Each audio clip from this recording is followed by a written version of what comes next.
What if I told you that every single interaction you have with another human being follows predictable psychological patterns?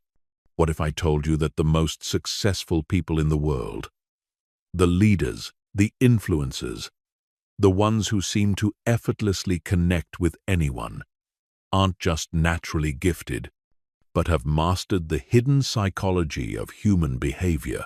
This audiobook will teach you to see what others miss. You'll learn to read the subtle psychological cues that reveal what people are really thinking and feeling.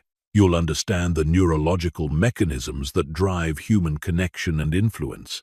Most importantly, you'll develop the social intelligence to build deeper relationships, command respect, and create genuine influence in every area of your life. By the time you finish this audiobook, you will not think the same way about human interaction. You will see the psychological patterns underlying every conversation, every conflict, every moment of connection. This is not just about being more social.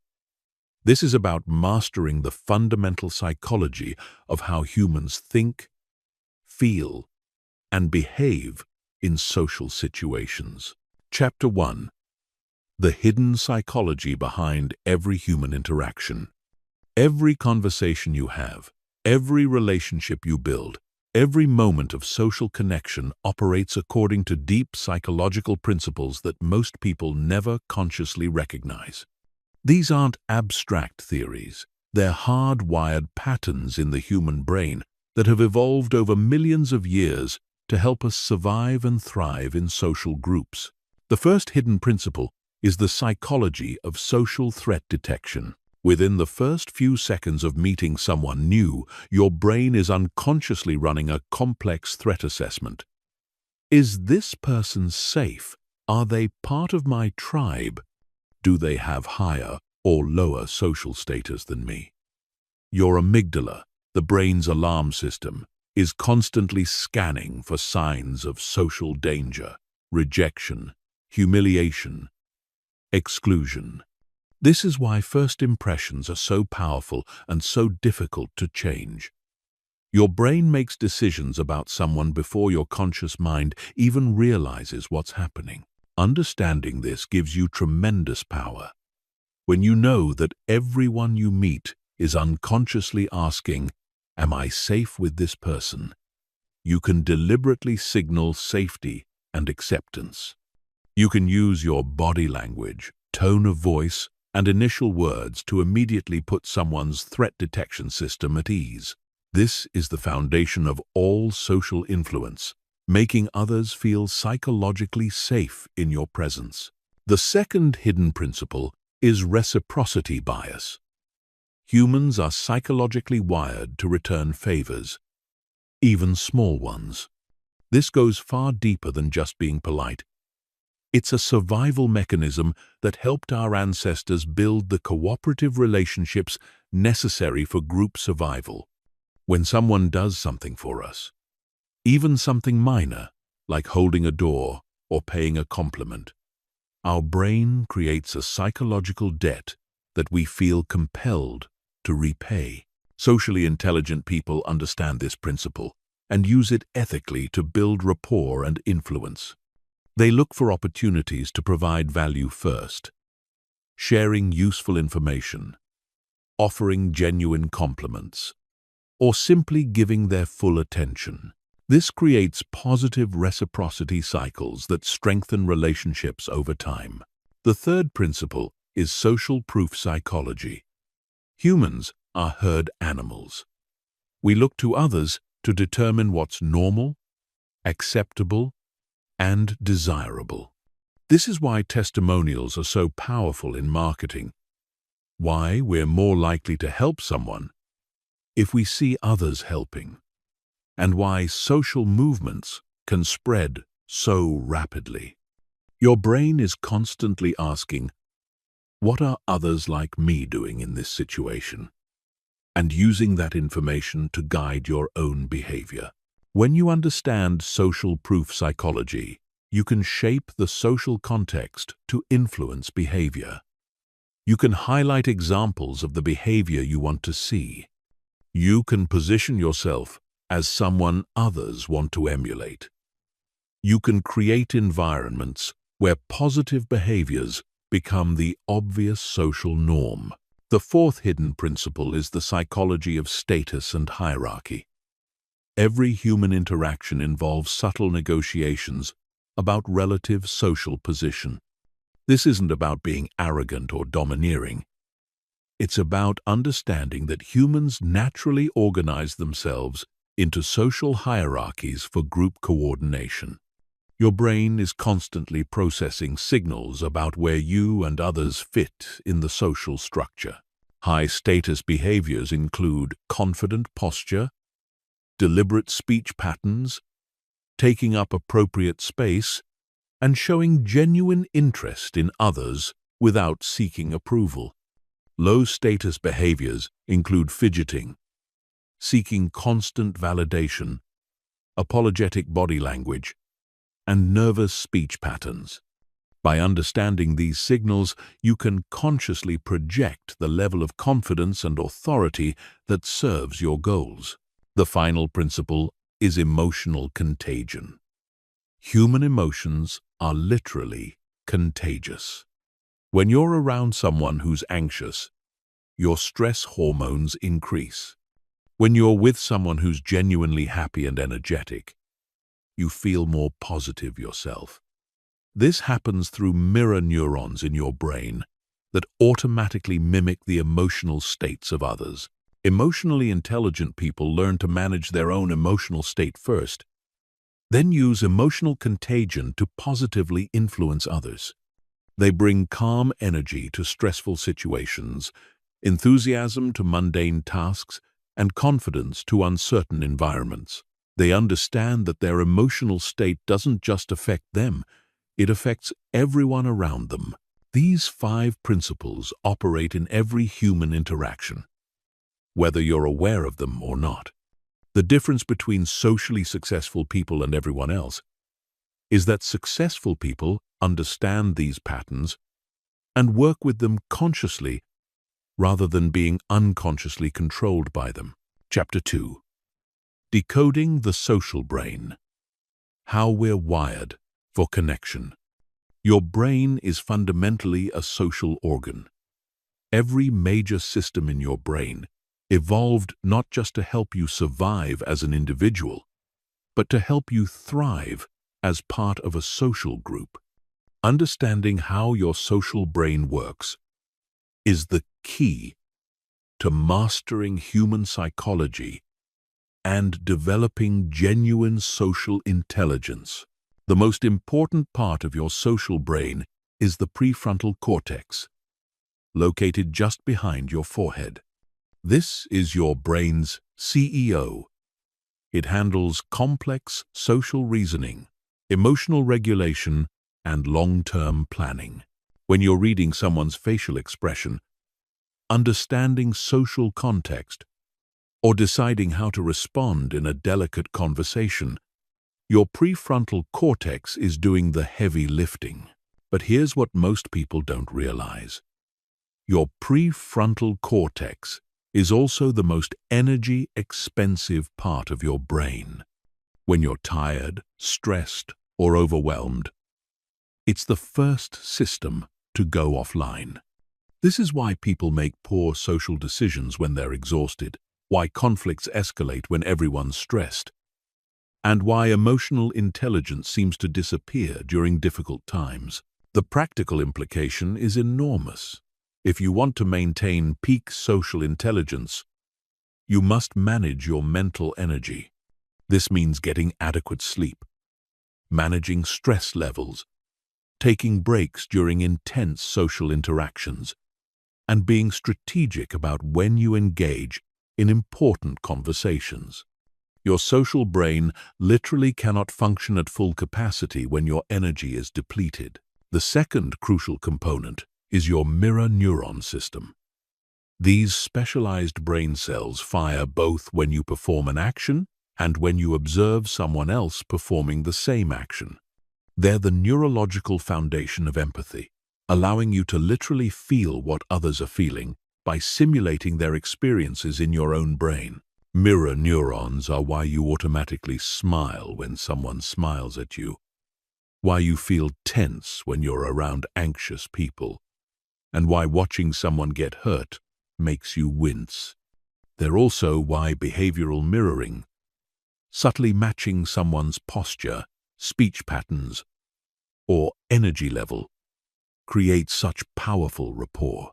When you mirror someone appropriately, their brain experiences it as social synchrony and connection. However, mirror neurons can also work against you. If you're constantly around negative, stressed, or toxic people, your mirror neurons will make you absorb their emotional states. This is why your social environment has such a powerful impact on your own psychology and behavior. You literally become more like the people you spend time with, whether you realize it or not. The third key system is your limbic brain, which processes emotions and social rewards. When you experience social connection, acceptance, or positive feedback, your brain releases dopamine, oxytocin, and other neurochemicals that create feelings of pleasure and bonding. This is why social media can be so addictive. It provides intermittent social rewards that trigger these same neurochemical pathways. Understanding your limbic system helps you recognize your own social motivations and those of others. Everyone is seeking some form of social reward, recognition, acceptance, status, connection, or validation. When you can identify what type of social reward someone is seeking, you can provide it authentically and build stronger relationships. Your limbic system also handles social pain. The same brain regions that process physical pain also activate when you experience social rejection, exclusion, or humiliation. This is why social rejection hurts so much. Your brain literally processes it as a threat to your survival. It's also why public speaking feels so terrifying to most people. Your ancient brain interprets the potential for social rejection as a life or death situation. The fourth component is your brain's threat detection system, centered in the amygdala. This system is constantly scanning your social environment for potential dangers. People who might reject you, situations where you might be humiliated, or interactions that could damage your social standing. Your threat detection system operates much faster than your conscious thinking. It can identify potential social threats within milliseconds and trigger fight or flight responses before you even realize what's happening. This is why you might feel inexplicably uncomfortable around certain people or in certain social situations. The key to social mastery is learning to work with your threat detection system rather than against it. This means gradually exposing yourself to social situations that trigger mild anxiety, building your confidence through small successes, and developing techniques to calm your nervous system during challenging interactions.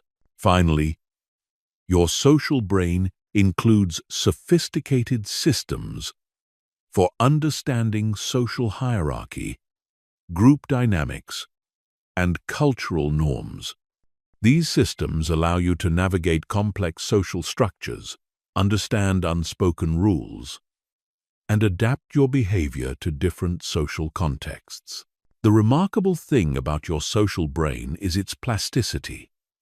The neural pathways that govern your social behavior can be strengthened through practice and awareness. Every time you consciously practice a social skill, you're literally rewiring your brain to make that behavior more automatic and natural. This means that social intelligence isn't fixed. It's trainable. You can develop better empathy, stronger communication skills, more charismatic presence, and greater emotional intelligence through deliberate practice and conscious awareness of how your social brain operates. Chapter 3. The 4 pillars of social intelligence mastery. Social intelligence is not a single skill, but a sophisticated integration of 4 distinct yet interconnected capabilities. These 4 pillars work together to create the kind of magnetic presence and genuine influence that characterizes the most socially successful people. Master these 4 pillars, and you will have the foundation for extraordinary relationships and social impact. The first pillar is social awareness, the ability to accurately read and understand the emotions, motivations, and psychological states of others. This goes far beyond just noticing when someone seems upset. Social awareness means developing the sensitivity to detect subtle emotional shifts, understanding the deeper needs and fears that drive behavior, and recognizing the complex social dynamics operating in any group situation. Most people are so focused on themselves, what they're going to say next, how they're being perceived, whether they're making a good impression, that they miss the rich psychological information constantly available in every interaction. Socially aware, people have learned to shift their attention outward, becoming keen observers of human nature. This involves mastering the art of reading micro-expressions, the fleeting facial expressions that reveal true emotions before people can consciously control them. It means listening not just to what people say, but how they say it, what they don't say, and what their body language reveals about their internal state. Social awareness also requires understanding context. The same behavior can mean completely different things depending on the situation, the person's background, their current stress level, and their relationship with you. A socially aware person considers all these factors when interpreting behavior, rather than making snap judgments based on surface appearances. The second pillar is self-management, the ability to regulate your own emotions, behavior, and energy in social situations. This is perhaps the most crucial pillar because you cannot effectively influence others if you cannot first influence yourself. Self-management means maintaining emotional equilibrium under pressure, projecting the energy and presence you want others to experience, and making conscious choices about how you respond rather than reacting automatically. Self-management begins with emotional self-awareness, recognizing your own emotional states as they arise, and understanding how those emotions affect your behavior and impact others. It means noticing when you're feeling defensive, anxious, frustrated, or overwhelmed, and having strategies to manage those states productively. It also involves energy management. Your emotional and mental energy profoundly affects everyone around you through emotional contagion. When you bring calm, confident, positive energy to interactions, others naturally feel more comfortable and open.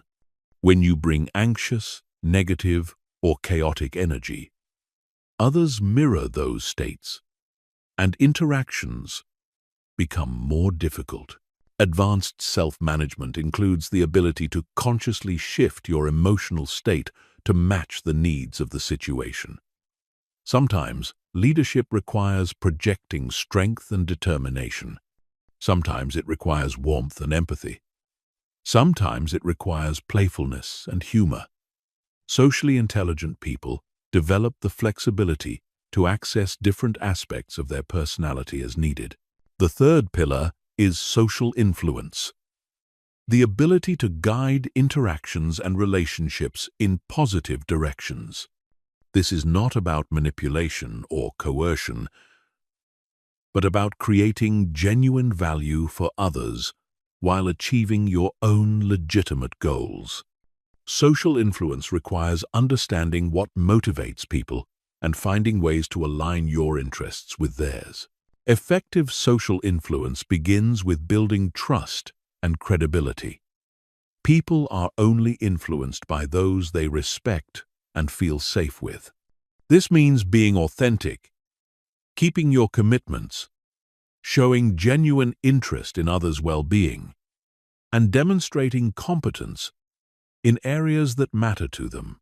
It also requires mastering the psychology of persuasion. This includes understanding how people make decisions, what types of arguments resonate with different personality types, how to frame information in compelling ways, and how to create emotional as well as logical reasons for people to say yes to your ideas. Advanced social influence involves what researchers call inspirational motivation, the ability to connect with people's higher values and aspirations, helping them see how your proposal serves their deepest interests and contributes to something meaningful. This is the difference between getting compliance and creating genuine enthusiasm and commitment. The fourth pillar is relationship architecture, the ability to build, maintain, and deepen meaningful connections over time. This goes beyond networking or making small talk. Relationship architecture involves understanding the deeper dynamics that create lasting bonds between people and knowing how to nurture those bonds systematically. This includes mastering the art of vulnerability and trust building. The strongest relationships are built on mutual vulnerability, the willingness to share authentic thoughts, feelings, and experiences with others. But vulnerability must be calibrated appropriately. Too much too soon can make others uncomfortable. Too little can keep relationships superficial. Relationship architecture also involves understanding and managing relationship dynamics over time. All relationships go through predictable phases: initial connection, deepening intimacy, challenges and conflicts, and either renewed closeness or gradual distance. Skilled relationship architects know how to navigate these phases consciously, addressing issues before they become problems, and continuously adding value to others' lives. It includes the ability to maintain extensive networks of relationships without those relationships feeling transactional or superficial. This requires systems for staying in touch, remembering important details about people's lives, and finding genuine ways to contribute to their success and happiness. These four pillars work synergistically. Social awareness gives you the information you need to manage yourself appropriately. Self-management creates the foundation for effective influence. Social influence builds stronger relationships. And strong relationships provide more opportunities to develop all four skills. The most socially intelligent people have developed all four pillars to a high level. They read social situations accurately, manage their own presence skillfully, influence others ethically and effectively, and build remarkable networks of meaningful relationships. This combination creates what appears to be natural charisma, but is actually the result of conscious skill development. Chapter 4. Understanding personality types and behavioral patterns. Every person you encounter operates according to distinct psychological patterns that shape how they perceive the world, make decisions, and interact with others. Understanding these personality patterns gives you a tremendous advantage in social situations because it allows you to adapt your communication style to match how others naturally think and process information. The foundation of personality psychology reveals that people differ fundamentally in four key dimensions. First is introversion versus extroversion, how people direct their energy and attention. Introverts focus their energy inward, preferring depth over breadth in relationships and needing quiet time to recharge. Extroverts direct energy outward, gaining stimulation from social interaction and external activity. This difference affects everything about how people communicate. Introverts typically prefer to think before speaking, appreciate written communication over phone calls, and value one-on-one conversations over group discussions. They often have incredibly rich inner lives, but may appear reserved in social settings. Extroverts think out loud, prefer verbal communication, and thrive in group environments. They may appear more socially confident, but can sometimes dominate conversations without realizing it. When interacting with introverts, give them time to process information before expecting responses. Ask thoughtful questions and create space for their insights. Don't mistake their quiet nature for disinterest or lack of intelligence. Some of the most brilliant people are introverts, who simply prefer to observe and reflect before contributing. With extroverts, engage their energy and enthusiasm. They appreciate interactive conversations, brainstorming sessions, and opportunities to verbally explore ideas. However, be sure to also create opportunities for them to listen, as their natural tendency to externalize their thinking can sometimes overshadow others' contributions. The second dimension is sensing versus intuition, how people take in and process information. Sensors focus on concrete facts, details, and practical applications. They trust what they can see, hear, and directly experience. They prefer step-by-step instructions, specific examples, and proven methods. Intuitives focus on patterns, possibilities, and conceptual connections. They're drawn to abstract ideas, future potential, and innovative approaches. They prefer to understand the big picture before diving into details and often generate multiple creative solutions to problems. When communicating with sensors, be specific and practical. Provide concrete examples, detailed instructions, and evidence-based support for your ideas. Respect their need for proven methods and incremental change. Don't overwhelm them with abstract theories or completely novel approaches. With intuitives, start with the big picture and explain how details fit into the larger vision. Focus on possibilities and potential rather than just current realities. Encourage their creativity and be open to unconventional solutions. However, make sure to also address practical implementation concerns. The third dimension is thinking versus feeling, how people make decisions. Thinkers prioritize logic, consistency, and objective analysis.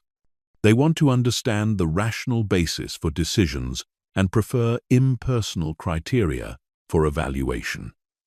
They value competence, efficiency, and fairness. Feelers prioritize values, relationships, and human impact. They want to understand how decisions affect people and prefer to consider individual circumstances. They value harmony, authenticity, and compassion. When working with thinkers, present logical arguments supported by data and evidence. Focus on efficiency, competence, and objective benefits. Acknowledge potential problems and have rational solutions ready. Don't take their direct communication style personally. They're focused on the logic of ideas, not personal relationships. With feelers, emphasize the human impact of decisions and show how your proposals align with shared values.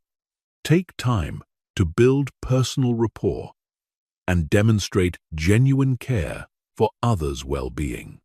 Be diplomatic in your communication and acknowledge the emotional aspects of situations.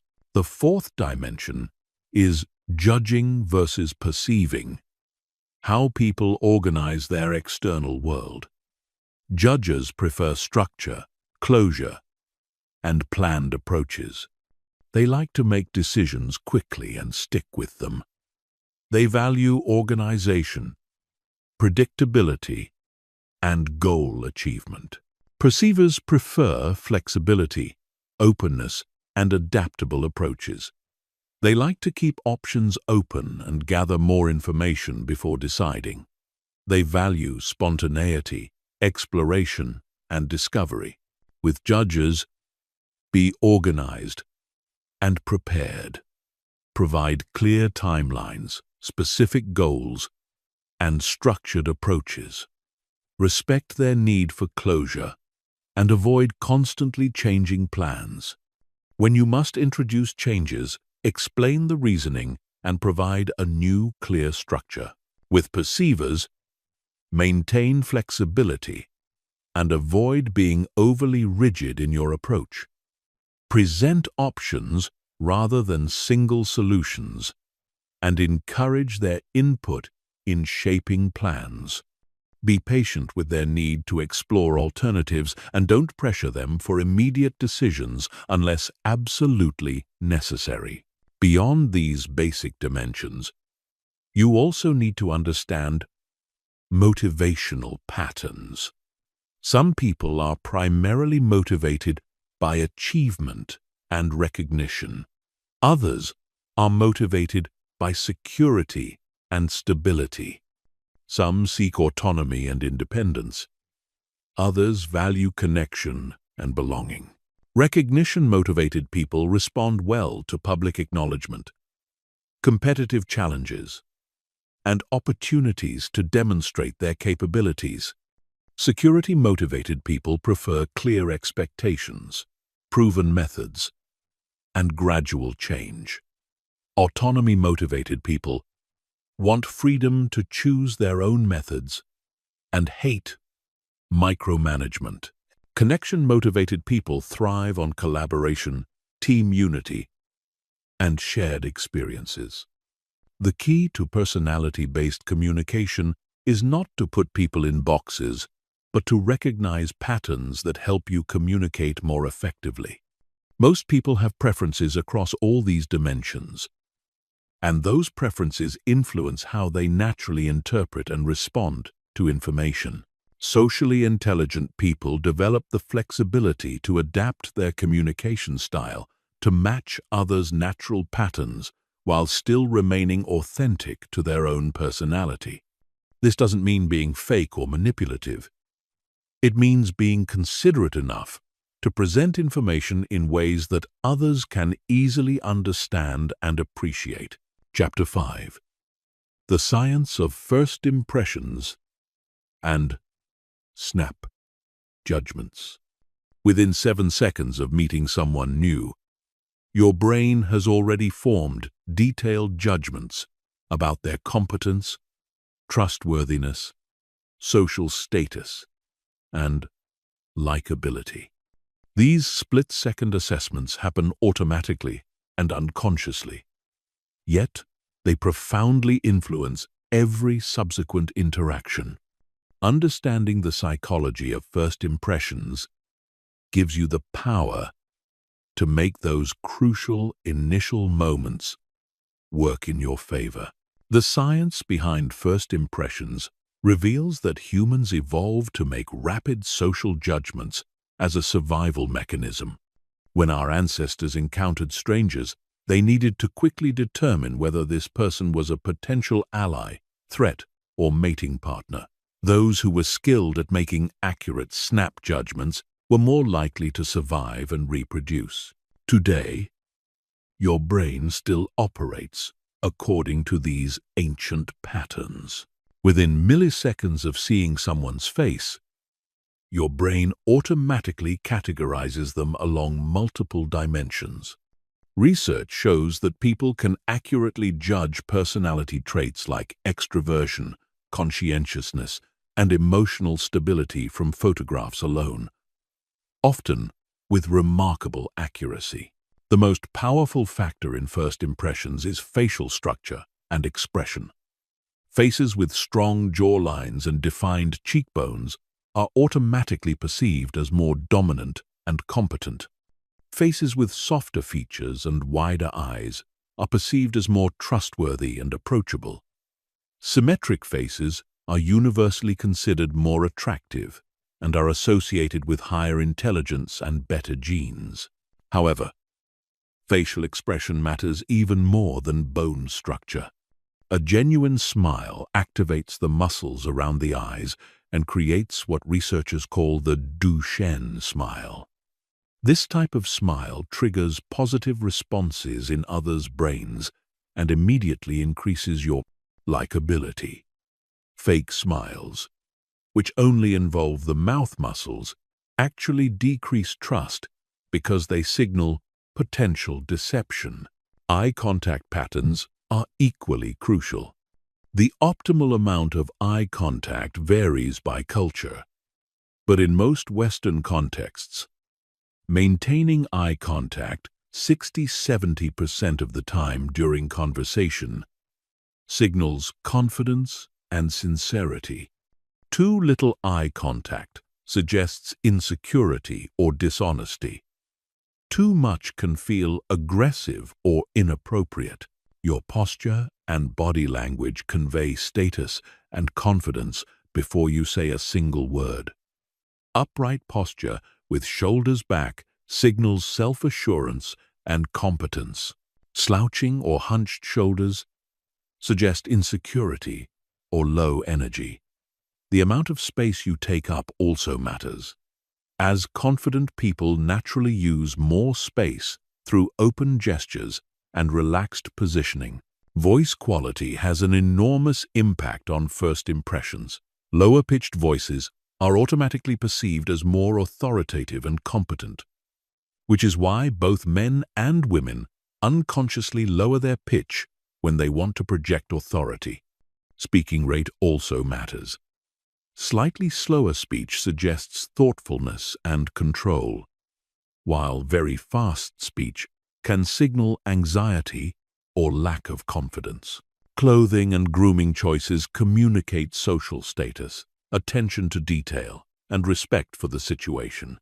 This doesn't mean you need expensive clothes, but your appearance should be appropriate for the context and show that you've invested effort in your presentation. Research shows that people form impressions about your income level, education, and social class within seconds based purely on clothing cues. The psychological principle of primacy means that first impressions create a filter through which all subsequent information is interpreted. If someone initially perceives you as competent, they'll interpret ambiguous behaviors as signs of competence. If their first impression is negative, they'll look for confirming evidence and discount contradictory information. This is why recovering from a poor first impression is so difficult. It's not impossible, but it requires consistent positive interactions over time to overcome the initial negative judgment. It's far more efficient to invest energy in making strong first impressions than trying to repair poor ones. The good news is that first impressions are largely controllable.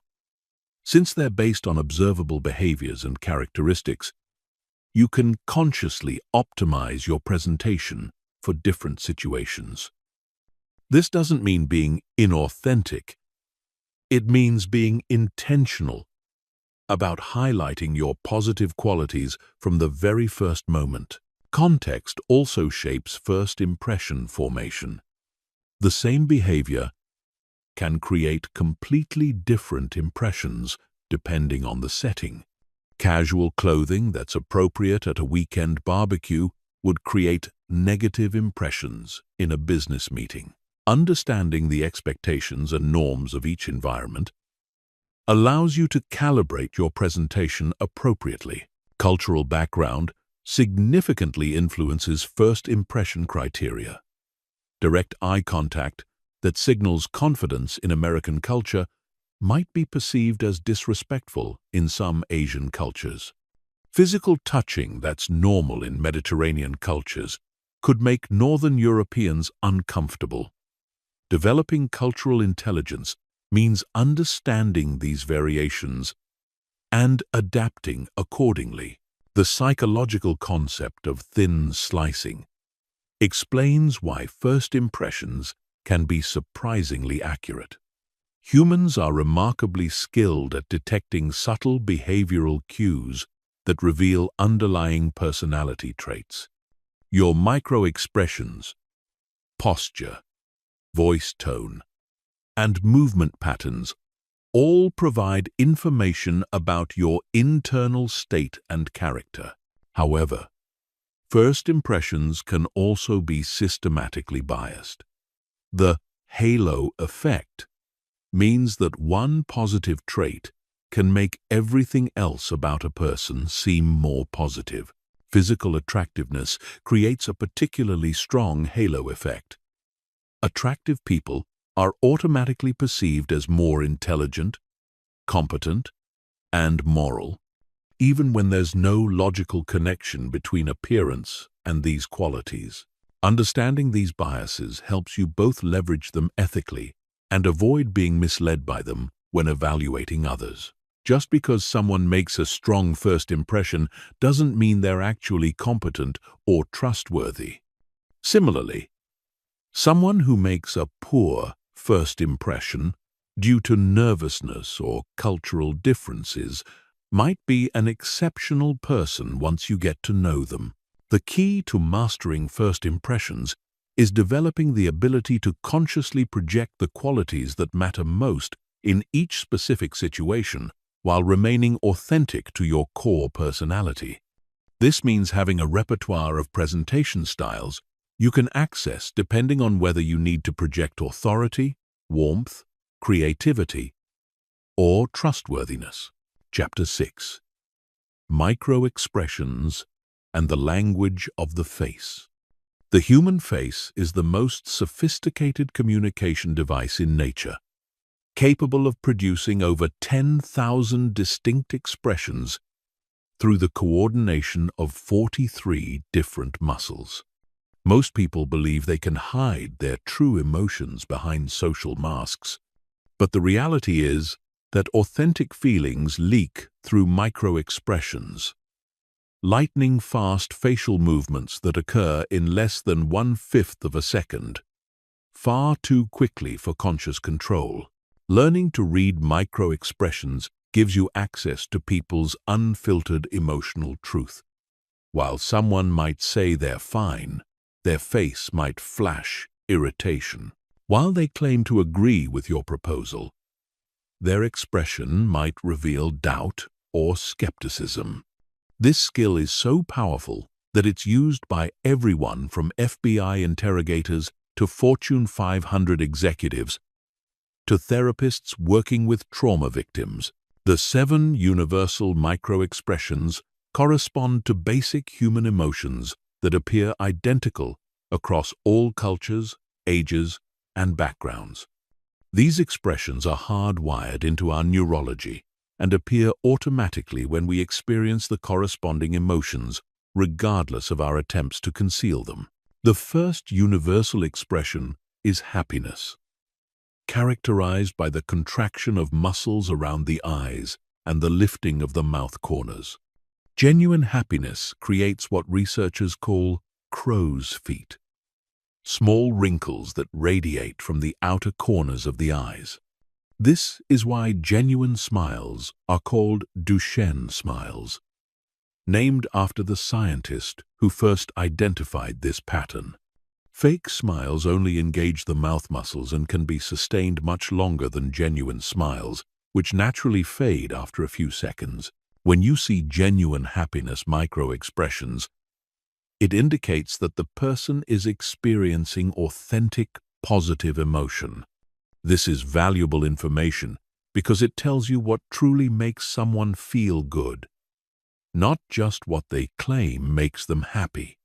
You can use this knowledge to build rapport by focusing conversations on topics that generate genuine positive responses.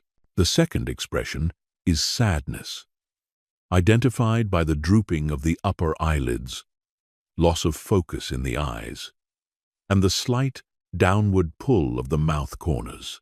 The inner corners of the eyebrows may also draw up and together, creating a triangular shape in the forehead. Sadness micro-expressions often appear when people discuss losses, disappointments, or regrets, even if they're trying to appear strong or unaffected. Recognizing sadness allows you to respond with appropriate empathy and support.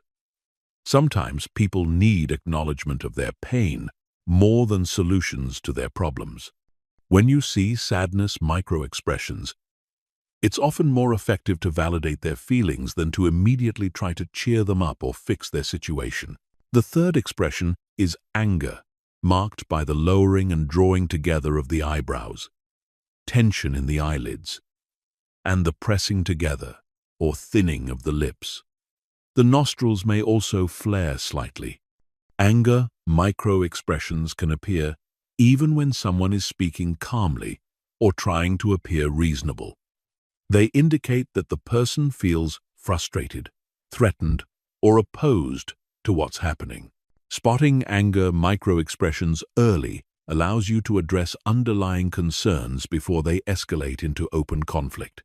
When you notice anger flashes, you can pause to check for understanding, acknowledge their perspective, or adjust your approach to be less threatening to their interests or values. The fourth expression is fear, characterized by raised upper eyelids, tensed lower eyelids, and raised eyebrows drawn together. The mouth may open slightly and pull back at the corners. Fear micro-expressions reveal when someone feels threatened, uncertain, or anxious about a situation, even if they're trying to appear confident. Understanding when someone is experiencing fear allows you to provide reassurance, slow down your approach, or address their specific concerns. Fear often masquerades as resistance or disagreement, but the underlying emotion is actually uncertainty or worry about negative consequences. The fifth expression is surprise, shown by raised eyebrows, wide open eyes, and a dropped jaw. Surprise is typically the briefest micro-expression because the emotion itself is fleeting. You're surprised until you process what happened. Then you experience a different emotion about the situation. Genuine surprise cannot be faked convincingly because the muscle movements are too complex and coordinated. Surprise micro-expressions tell you when information is unexpected or when someone's assumptions have been challenged. This can be valuable for understanding whether your message is being received as intended or whether you need to provide more context or explanation. The sixth expression is disgust, identified by the wrinkling of the nose, raising of the upper lip, and lowering of the eyebrows. The lower eyelids may push up slightly. Disgust can be physical, moral, or emotional. People show disgust micro-expressions when they encounter something they find repulsive, offensive, or deeply disagreeable. Recognizing disgust helps you understand when you've crossed someone's values or boundaries. This information allows you to adjust your approach, apologize if appropriate, or simply understand that this person may not be aligned with your values or proposals. The seventh expression is contempt. The only asymmetrical universal expression, it appears as a slight raising of one corner of the mouth, creating a half smirk or sneer. Contempt indicates feelings of superiority, disdain, or moral disapproval. It suggests that someone believes they are better than or above whatever they're contemptuous about. Contempt is often the most damaging emotion in relationships because it creates distance and hierarchy rather than connection. When you see contempt, micro-expressions, it indicates serious problems in the relationship or interaction that need to be addressed directly. Beyond the 7 universal expressions, you also need to watch for micro-expressions of thinking and concentration. When people are processing complex information, their eyes may defocus slightly, their mouth may purse or move to one side, and they may show subtle tension around the eyes. Learning to recognize thinking expressions helps you know when to wait for someone to process information versus when they're simply avoiding giving you an answer. The key to reading micro-expressions accurately is understanding that they often contrast with the person's overall expression or verbal communication. Someone might be smiling and agreeing with you while flashing micro-expressions of anger or disgust. These contradictions are where the most valuable information lies because they reveal the person's unfiltered emotional truth. However, it's crucial to remember that micro-expressions show what someone is feeling, not necessarily what they're thinking or what they intend to do. Emotions provide important information, but they must be interpreted in context.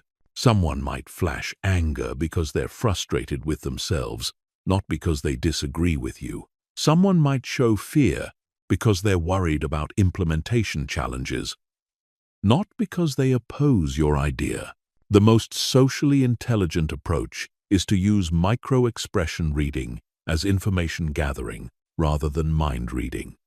When you notice micro-expressions that contradict someone's verbal communication, you can ask gentle questions to better understand their perspective, provide reassurance if they seem anxious, or slow down if they appear overwhelmed.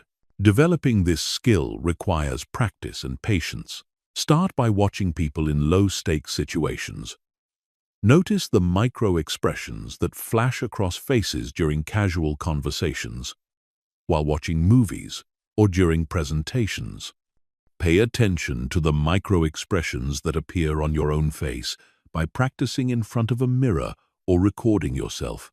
Remember that some people are naturally more expressive than others, and some have learned to control their expressions more effectively. Cultural background also influences expression patterns. Though the 7 universal emotions appear across all cultures, the goal is not to become a human lie detector, but to develop greater sensitivity to the emotional currents flowing beneath surface-level interactions.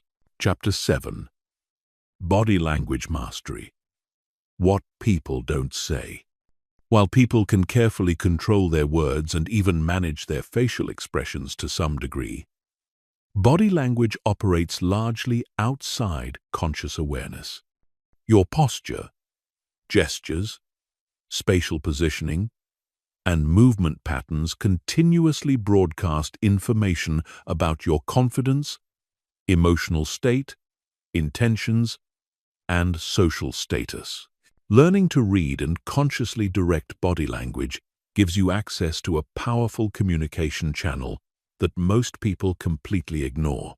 The foundation of body language psychology lies in understanding that your physical presentation directly influences both how others perceive you and how you feel about yourself.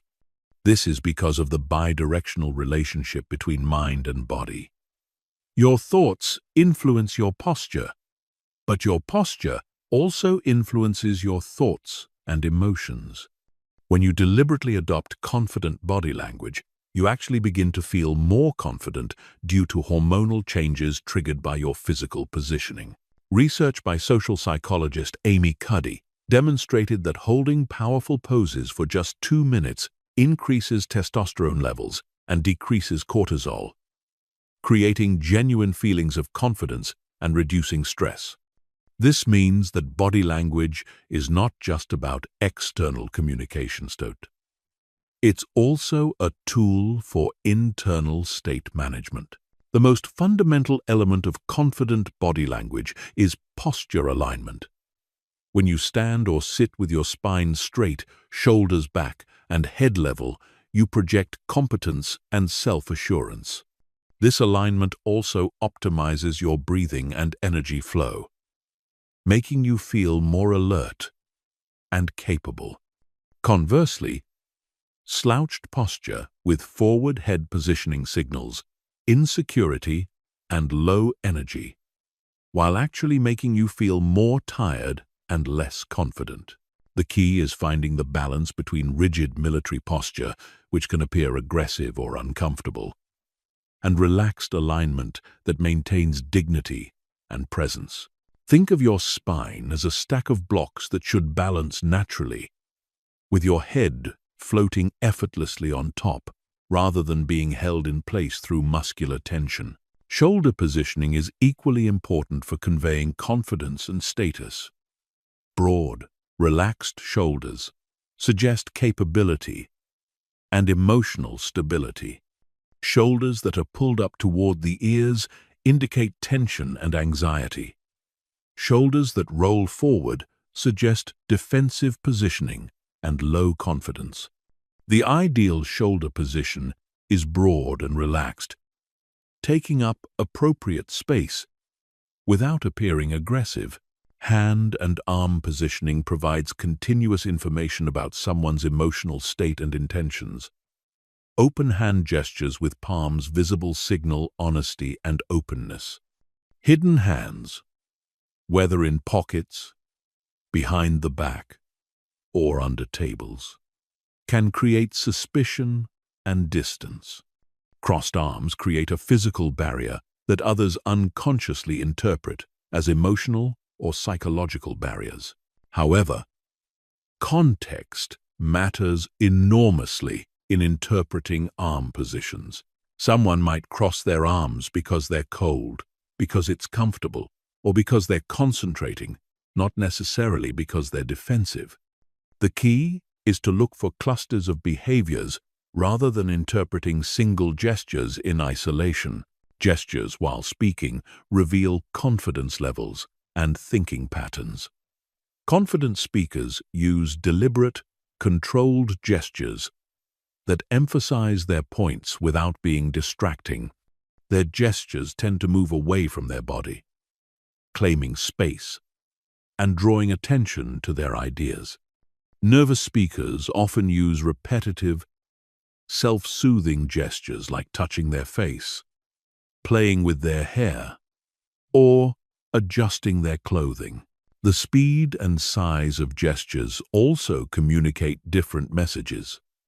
Larger, slower gestures suggest thoughtfulness and authority. Smaller, faster gestures can indicate excitement or anxiety. The most effective speakers vary their gesture patterns to match the content and emotional tone of their message. Spatial positioning and proxemics reveal social dynamics and relationship quality. The distance people maintain from each other, how they angle their bodies, and whether they mirror each other's positioning, all provide information about rapport, status, and comfort levels. In most Western cultures, intimate distance is reserved for close family and romantic partners. Personal distance is used for friends and casual acquaintances. Social distance is appropriate for business interactions and formal situations. Public distance is used for presentations and formal speeches. When someone consistently maintains greater distance than the situation typically requires, it may indicate discomfort, disagreement, or desire for emotional distance. When someone moves closer than cultural norms suggest, it might indicate interest, attraction, or an attempt to establish dominance. Body orientation is another crucial element. When people are engaged and interested, they tend to orient their entire body toward the speaker, not just their head. When they're disinterested or looking for an exit, Their feet and body may point toward doors or away from the interaction, even if they're maintaining polite eye contact and conversation. Mirroring is one of the most powerful tools in body language psychology. When people feel rapport and connection, they unconsciously match each other's posture, gestures, and energy levels. You can deliberately use subtle mirroring to build rapport, but it must be done naturally and respectfully. Obvious mimicking feels manipulative and destroys trust. Effective mirroring involves matching overall energy levels and general posture rather than copying specific gestures. If someone is leaning forward and speaking energetically, you can lean forward slightly and increase your own energy. If someone is speaking softly and appears relaxed, you can match their calmer energy and relaxed positioning. The concept of personal space bubbles is culturally specific but universally important. Everyone has invisible boundaries around their body that feel comfortable or uncomfortable when crossed. Respecting these boundaries builds trust, while violating them creates tension and defensive responses. Status and dominance are continuously negotiated through body language positioning. Higher status individuals typically take up more space, use more expansive gestures, and maintain more relaxed postures. They tend to move more slowly and deliberately. Lower status individuals often make themselves smaller, use more restricted gestures, and display more nervous energy. However, true confidence differs from dominance displays. Confident body language is relaxed and natural, rather than forced or aggressive. It claims appropriate space without infringing on others. It projects capability without needing to diminish anyone else. Nervous habits and self-soothing behaviors are among the most revealing aspects of body language. Touching the face, neck, or hair, fidgeting with objects, repetitive movements, and changes in breathing patterns all indicate internal anxiety or discomfort. Learning to recognize these patterns in yourself allows you to manage your anxiety and project greater confidence. Recognizing them in others allows you to provide reassurance or adjust your approach to be less threatening. The integration of all these elements creates what researchers call presence, the quality of being fully engaged, confident, and authentic in social interactions. Presence cannot be faked because it requires alignment between your internal state and external presentation. When your thoughts, emotions, and body language are all congruent, others sense your authenticity and respond with greater trust and respect. Developing body language mastery requires both self-awareness and other awareness. You need to become conscious of your own habitual patterns and their effects on others. You also need to develop sensitivity to others' non-verbal communication, so you can respond appropriately to their comfort levels and emotional states. The goal is not to manipulate others through body language tricks, but to become more conscious and intentional about this powerful communication channel. When your body language authentically reflects confidence, interest, and respect for others, it enhances all your interactions and relationships. Chapter 8. Vocal Patterns and the Psychology of Tone. Your voice carries far more information than the words you speak.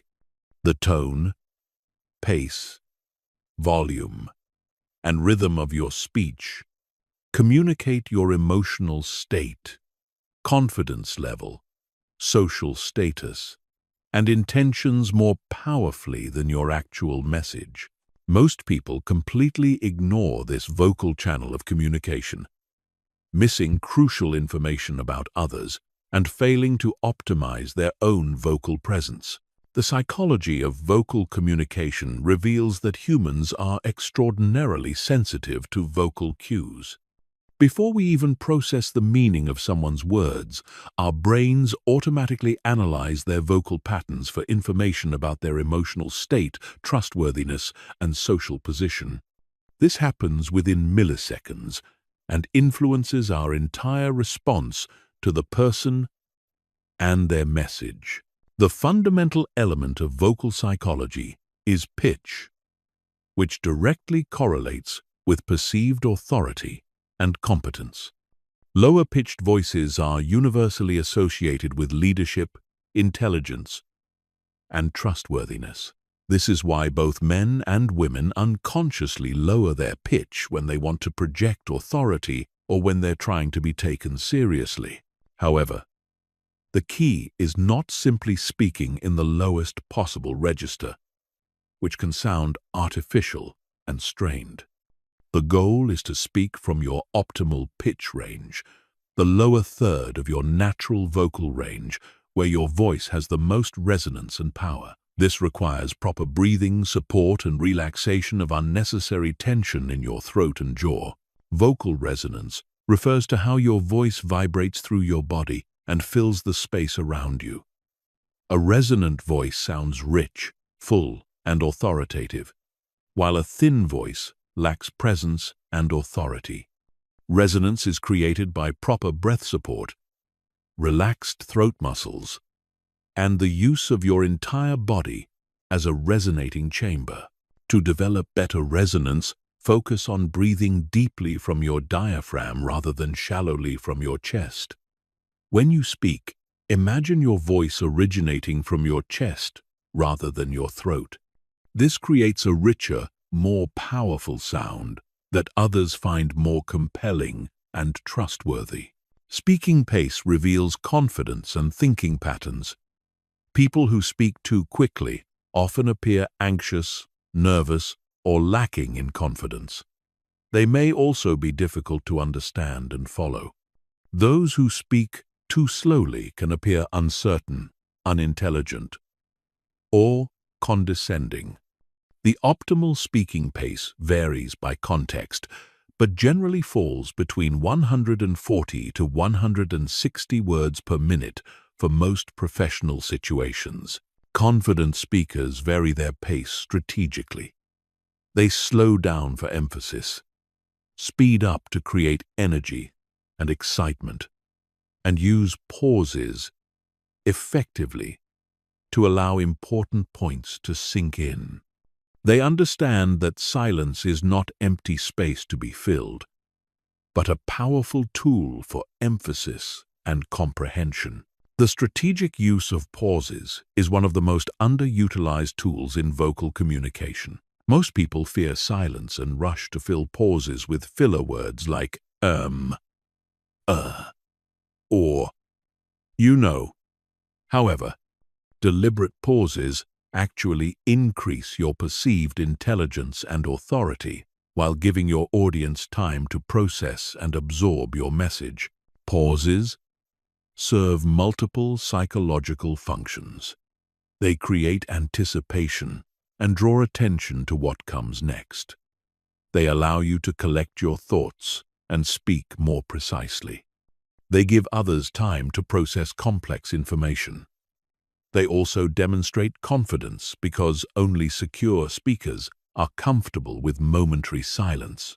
Volume patterns communicate respect and social awareness. Speaking too loudly can appear aggressive or inconsiderate. Speaking too softly can seem insecure or force others to strain to hear you. The appropriate volume depends on the size of the space, the number of people present, and the cultural context.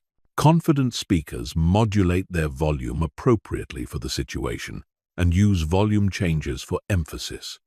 They might speak more softly to draw people in during intimate or serious moments, or increase volume to energize and motivate during inspiring segments.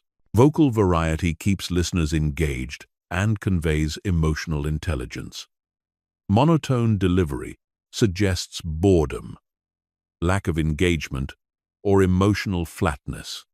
Speakers who vary their pitch, pace, and volume come across as more interesting, intelligent, and emotionally aware. This doesn't mean being artificially dramatic or theatrical. Natural vocal variety reflects the emotional content of your message and your genuine engagement with the topic. When you're excited about an idea, your voice naturally becomes more energetic. When you're discussing something serious, your tone naturally becomes more grave. Articulation and clarity demonstrate respect for your audience and confidence in your message. Mumbling, slurring words, or speaking with poor articulation makes you appear less intelligent and less confident. It also forces your listeners to work harder to understand you, which can create frustration and disengagement. Clear articulation requires proper mouth and tongue positioning, adequate mouth opening, and deliberate consonant pronunciation. It's particularly important to clearly pronounce the endings of words and to speak slowly enough that all syllables can be heard distinctly. Vocal fry, uptalk, and filler words are modern speech patterns that significantly undermine perceived competence and authority. Vocal fry is the creaky, gravelly sound that occurs when your voice drops to its lowest register. Uptalk is the pattern of ending statements with rising intonation, making them sound like questions. Filler words are the ums, and likes that pepper uncertain speech. All three patterns signal insecurity, uncertainty, or lack of preparation. They make speakers appear younger, less confident, and less authoritative. Eliminating these patterns requires conscious awareness and practice, but the improvement in how others perceive you is dramatic. Emotional regulation through vocal control is a powerful tool for managing both your own state and others' responses.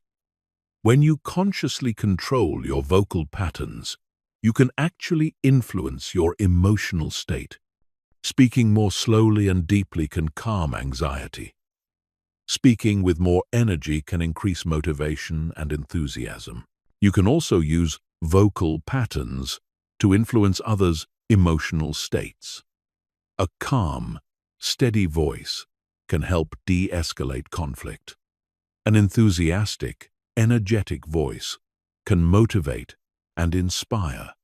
A warm, gentle voice can provide comfort and support. Matching and mirroring vocal patterns can build rapport, but like body language mirroring, it must be done subtly and naturally. You might match someone's energy level, speaking pace, or volume without copying their exact vocal patterns. This creates a sense of connection and understanding. Cultural considerations significantly impact vocal communication.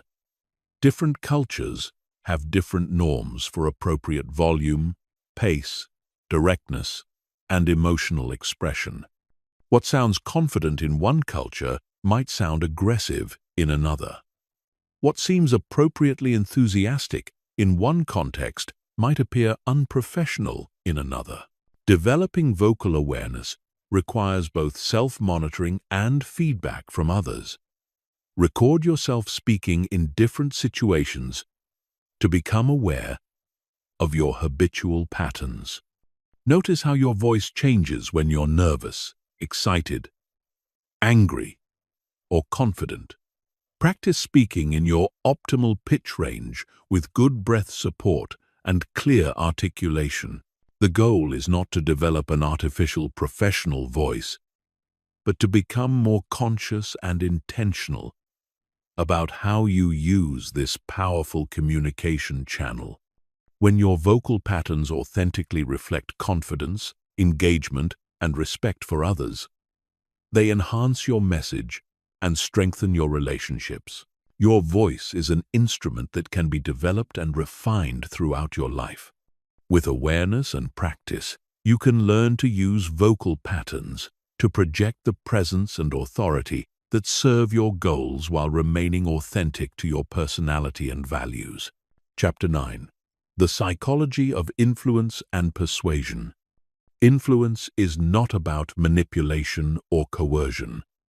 It's about understanding the psychological principles that guide human decision-making and using that knowledge to create genuine value for others while achieving your own legitimate goals. The most effective influencers don't force people to change their minds. They create conditions where people naturally want to align with their ideas. The foundation of ethical influence lies in understanding that all human decisions are ultimately emotional, even when people believe they're being purely rational.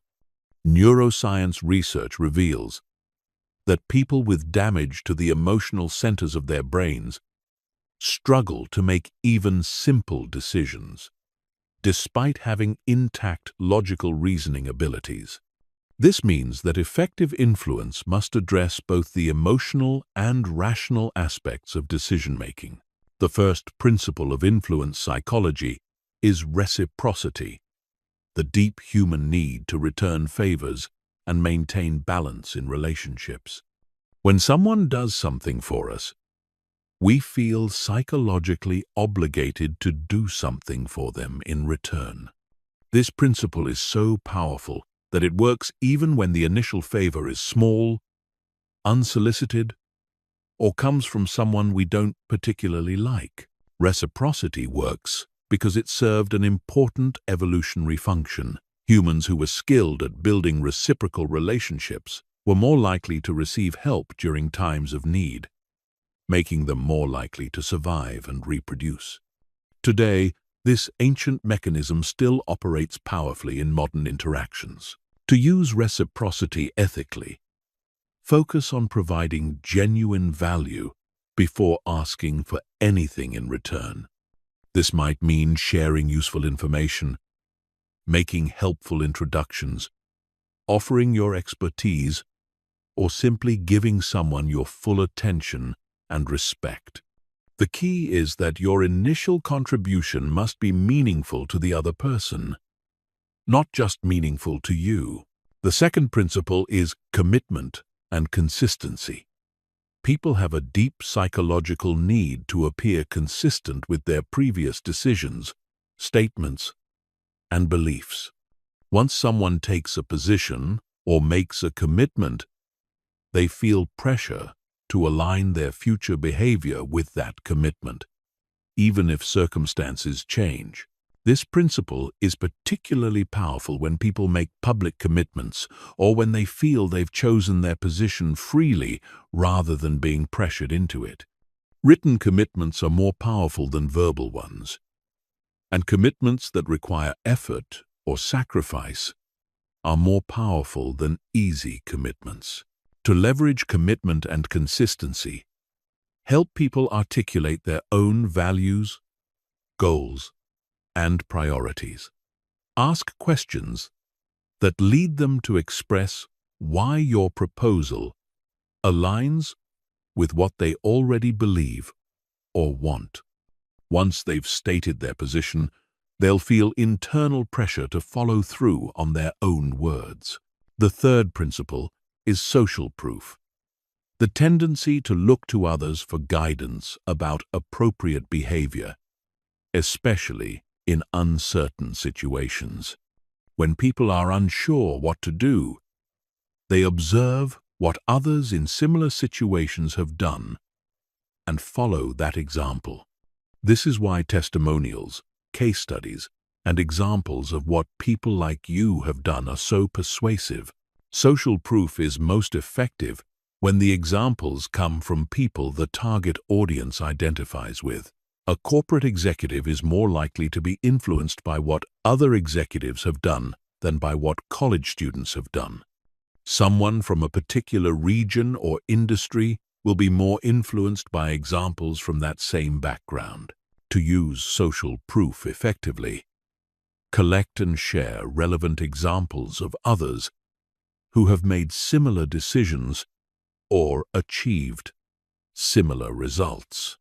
Be specific about the similarities between your examples and your audience's situation. If possible, facilitate direct contact between prospects and satisfied customers or clients. The fourth principle is liking. People are more easily influenced by those they like and feel connected to.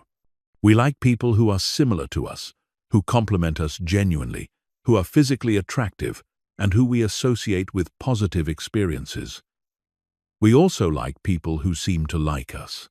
Building liking requires genuine interest in others and the ability to find authentic connections and similarities. This doesn't mean being fake or manipulative, but rather being genuinely curious about others and highlighting real commonalities when they exist. The fifth principle is authority. People defer to experts and those in positions of legitimate power. However, authority doesn't always require formal credentials or titles. Demonstrated expertise, confident presentation, and the respect of others can all create perceived authority. To build appropriate authority, focus on developing genuine expertise in your field and finding credible ways to demonstrate that expertise. This might include sharing relevant credentials, displaying symbols of expertise, or having others introduce your qualifications. However, authority must be balanced with approachability. Too much emphasis on status can create distance rather than influence. The sixth principle is scarcity. People value things more when they're rare, limited, or potentially unavailable. This principle works because scarcity often does indicate value in the real world. It also triggers loss aversion, the psychological reality that people feel the pain of losing something more strongly than the pleasure of gaining the same thing. Scarcity must be genuine to be ethical. Creating false urgency or artificial limitations is manipulative and ultimately undermines trust. However, when genuine scarcity exists, limited time, exclusive access, or finite resources, highlighting these constraints can motivate action. The psychology of framing dramatically affects how people interpret and respond to information. The same factual information can be presented in ways that emphasize benefits or costs, gains or losses, opportunities or risks. People's responses change dramatically based on how information is framed, even when the underlying facts remain identical. Effective framing requires understanding your audience's values, fears, and motivations. For risk-averse people, emphasize how your proposal reduces risk or prevents loss. For opportunity-seeking people, emphasize potential gains and advantages. For relationship-focused people, emphasize how your proposal strengthens connections or serves others. The timing of influence attempts significantly affects their success. People are more receptive to certain types of influence at different times and in different contexts. They're more open to new ideas when they're in good moods, less defensive when they feel safe and respected, and more likely to commit when they feel they have control over the decision. Understanding resistance is crucial for ethical influence. When people resist your ideas, they're usually protecting something they value: their autonomy, their existing beliefs, their resources, or their relationships.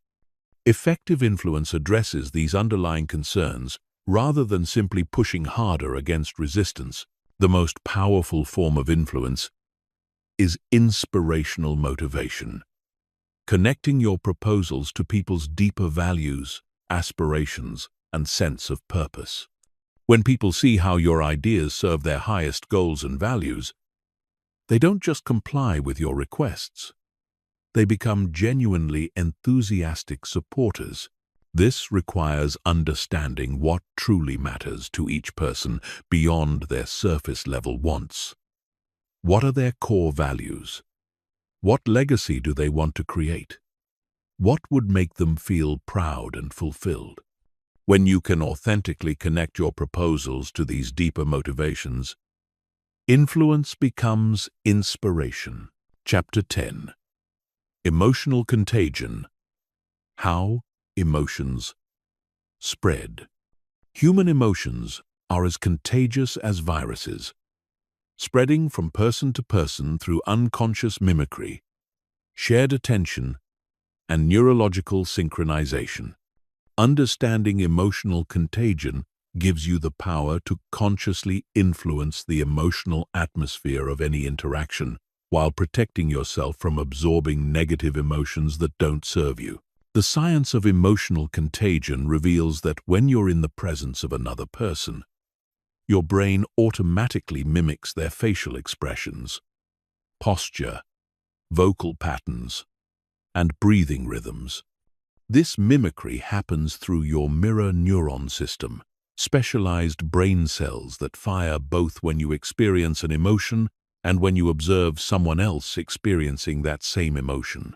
This neurological mimicry creates what researchers call emotional convergence. Within minutes of interacting with someone, your emotional states begin to synchronize. If you're with someone who's anxious, your stress hormones increase. If you're with someone who's genuinely enthusiastic, you feel more energetic and positive. This happens regardless of what you're consciously thinking about the person or situation. The evolutionary purpose of emotional contagion was to create group cohesion and coordinate collective responses to threats or opportunities. When one member of a tribe spotted danger and felt fear, that emotion quickly spread through the group, allowing everyone to respond appropriately even before they consciously understood the threat. Today, this same mechanism operates in boardrooms, classrooms, and family gatherings. The practical implications are enormous. Your emotional state affects everyone around you, and their emotional states affect you. This means that emotional regulation isn't just personal, it's social. When you manage your own emotions skillfully, you're contributing to the emotional health of everyone you interact with. The first level of emotional contagion is automatic mimicry. When someone smiles genuinely, your brain automatically triggers the same facial muscles, creating the physical experience of smiling even if you're not conscious of it. When someone speaks in a tense, rapid voice, your breathing and heart rate unconsciously accelerate to match theirs. This mimicry happens within milliseconds and operates below the threshold of conscious awareness. You can observe this phenomenon by watching people in restaurants or coffee shops. Notice how couples unconsciously mirror each other's posture, how groups match each other's energy levels, and how one person's laughter triggers laughter in others. The second level is emotional convergence, where the physical mimicry leads to actual emotional experience. Because emotions are partly created by physical sensations and expressions, mimicking someone's emotional displays causes you to experience diluted versions of their emotions. When you unconsciously copy someone's stressed posture and rapid breathing, you begin to feel stressed yourself. This convergence is strongest with people you feel connected to or identify with. You're more likely to catch emotions from family members, close friends, or people you admire than from strangers or people you dislike. However, prolonged exposure to anyone's emotional state can create convergence, which is why working in toxic environments eventually affects even the most resilient people. The third level is emotional amplification, where groups collectively intensify emotional experiences. When multiple people share the same emotion, it becomes stronger than any individual would experience alone. This is why crowds can become euphoric at concerts, terrified during emergencies, or angry during protests. The shared emotional experience amplifies beyond what any individual brought to the situation. Understanding amplification helps explain why team dynamics are so powerful and why emotional leadership is so important. One person's genuine enthusiasm can energize an entire group. One person's negativity can drain collective energy and motivation. Positive emotional contagion creates upward spirals in relationships and groups. When you consistently bring positive emotions like enthusiasm, calm confidence, or genuine warmth to interactions, others begin to associate those feelings with your presence. This makes people want to spend time with you and creates opportunities for deeper connection and influence. However, positive emotional contagion must be authentic. Fake enthusiasm or forced positivity is quickly detected and can actually create negative reactions.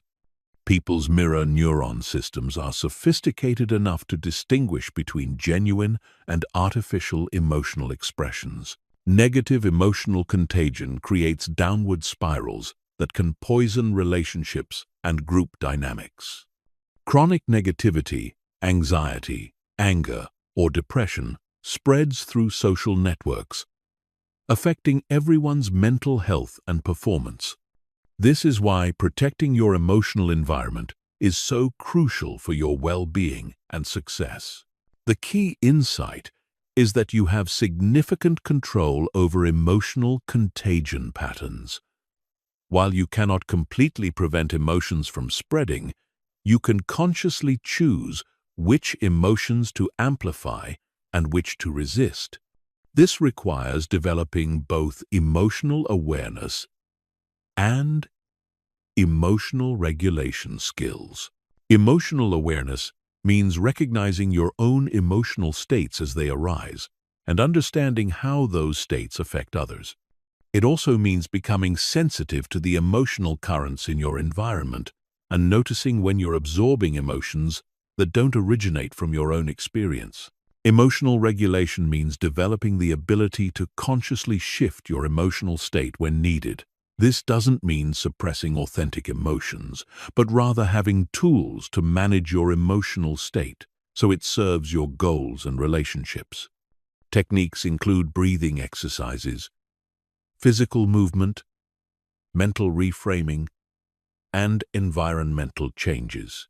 Creating positive emotional contagion requires intentionality about the energy you bring to interactions. Before important conversations or meetings, take time to center yourself and consciously choose the emotional state you want to project. If you want others to feel calm and confident, you must first cultivate those states within yourself. This involves managing your physiology, your posture, breathing, facial expression, and vocal tone, because these physical elements both reflect and create emotional states.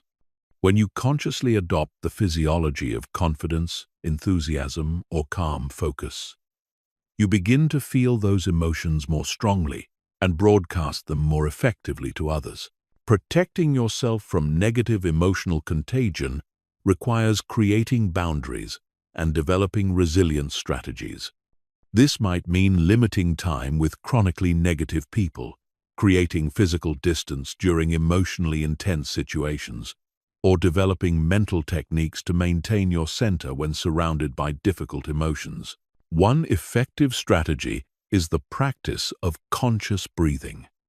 When you're in a challenging emotional environment, focus on maintaining slow, deep, rhythmic breathing. This helps regulate your nervous system and prevents you from unconsciously matching the stress patterns of others. Another strategy is emotional labeling, consciously recognizing when you're experiencing emotions that don't belong to you. When you notice feeling anxious, angry, or sad without a clear personal cause, ask yourself whether you might be absorbing these emotions from your environment. This awareness creates space between you and the emotion, reducing its impact. The most advanced practice is emotional leadership, consciously using emotional contagion to improve group dynamics and relationships. This means taking responsibility for the emotional atmosphere you create and strategically using positive emotions to influence outcomes. Emotional leaders understand that their emotional state is never purely personal. They recognize that calm confidence during a crisis can steady an entire team, that genuine enthusiasm for a project can motivate exceptional performance, and that compassionate presence during difficult times can provide healing and hope for others. The goal is not to manipulate others through emotional contagion, but to become more conscious and responsible about this natural psychological process. When you understand that emotions spread, you can choose to be a source of positive emotional influence while protecting yourself from negative emotional environments that don't serve your growth or well-being. Chapter 11. Social Hierarchy and Power Dynamics. Every human interaction involves subtle negotiations about relative social position and influence. Understanding these power dynamics gives you the ability to navigate social hierarchies effectively, build appropriate authority, and create collaborative relationships rather than competitive ones. This knowledge is essential for leadership, career advancement, and building respect in any social context. Human beings are fundamentally hierarchical creatures. This isn't about domination or oppression. It's about the basic organizational structures that allow groups to function effectively. Hierarchies exist to coordinate group behavior, allocate resources efficiently, and reduce conflict through clear role definitions. The key is learning to work within these natural patterns while maintaining your integrity and respecting others' dignity. Social status is communicated through hundreds of subtle behavioral cues that operate below conscious awareness. High-status individuals typically move more slowly and deliberately, take up more space, speak with greater vocal authority, and display more relaxed body language. They make more direct eye contact, interrupt more frequently, and receive more attention and deference from others.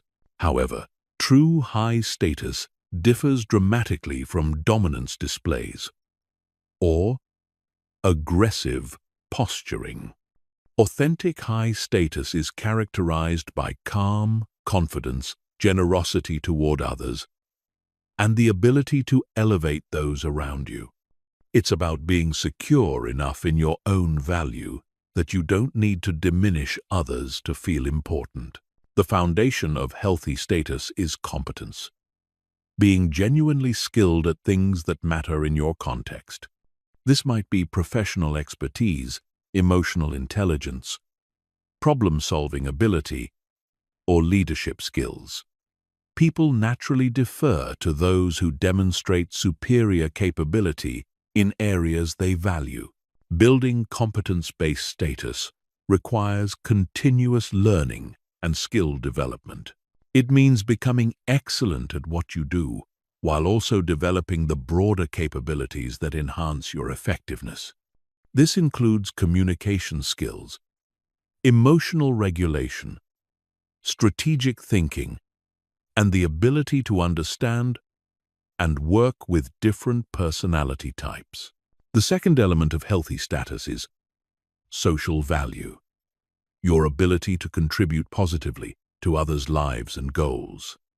High-status people are resources for their communities. They share knowledge, make valuable connections, provide opportunities, and help solve problems. They're the people others want to be around, because interactions with them are consistently beneficial. Creating social value requires shifting from a scarcity mindset to an abundance mindset. Instead of hoarding opportunities, information, or relationships, you look for ways to share them generously. This counterintuitive approach actually increases your status because it demonstrates both your resource access and your confidence in your ability to create more value. Presence is the third component of natural status. This involves being fully engaged in interactions, maintaining appropriate eye contact, speaking with conviction, and projecting calm confidence even in challenging situations. Presence cannot be faked because it requires genuine self-assurance and emotional regulation.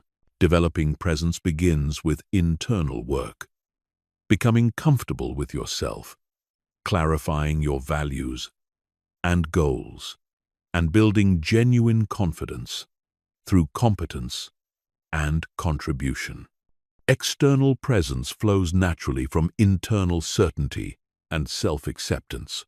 Status signaling through material possessions, credentials, or association with high-status people can temporarily enhance your position, but it's ultimately less powerful than earned status based on actual value creation. People quickly see through artificial status displays and may even resent them if they're not backed by genuine contribution. The most effective approach is to let your work and character speak for themselves while being appropriately aware of how status symbols affect others' perceptions.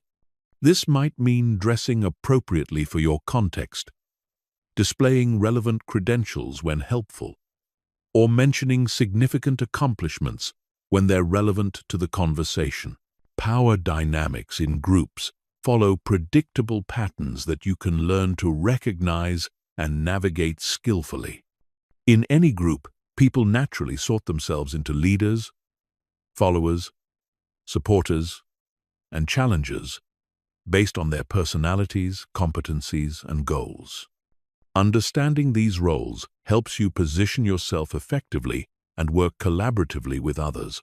Leaders set direction, make decisions, and take responsibility for outcomes.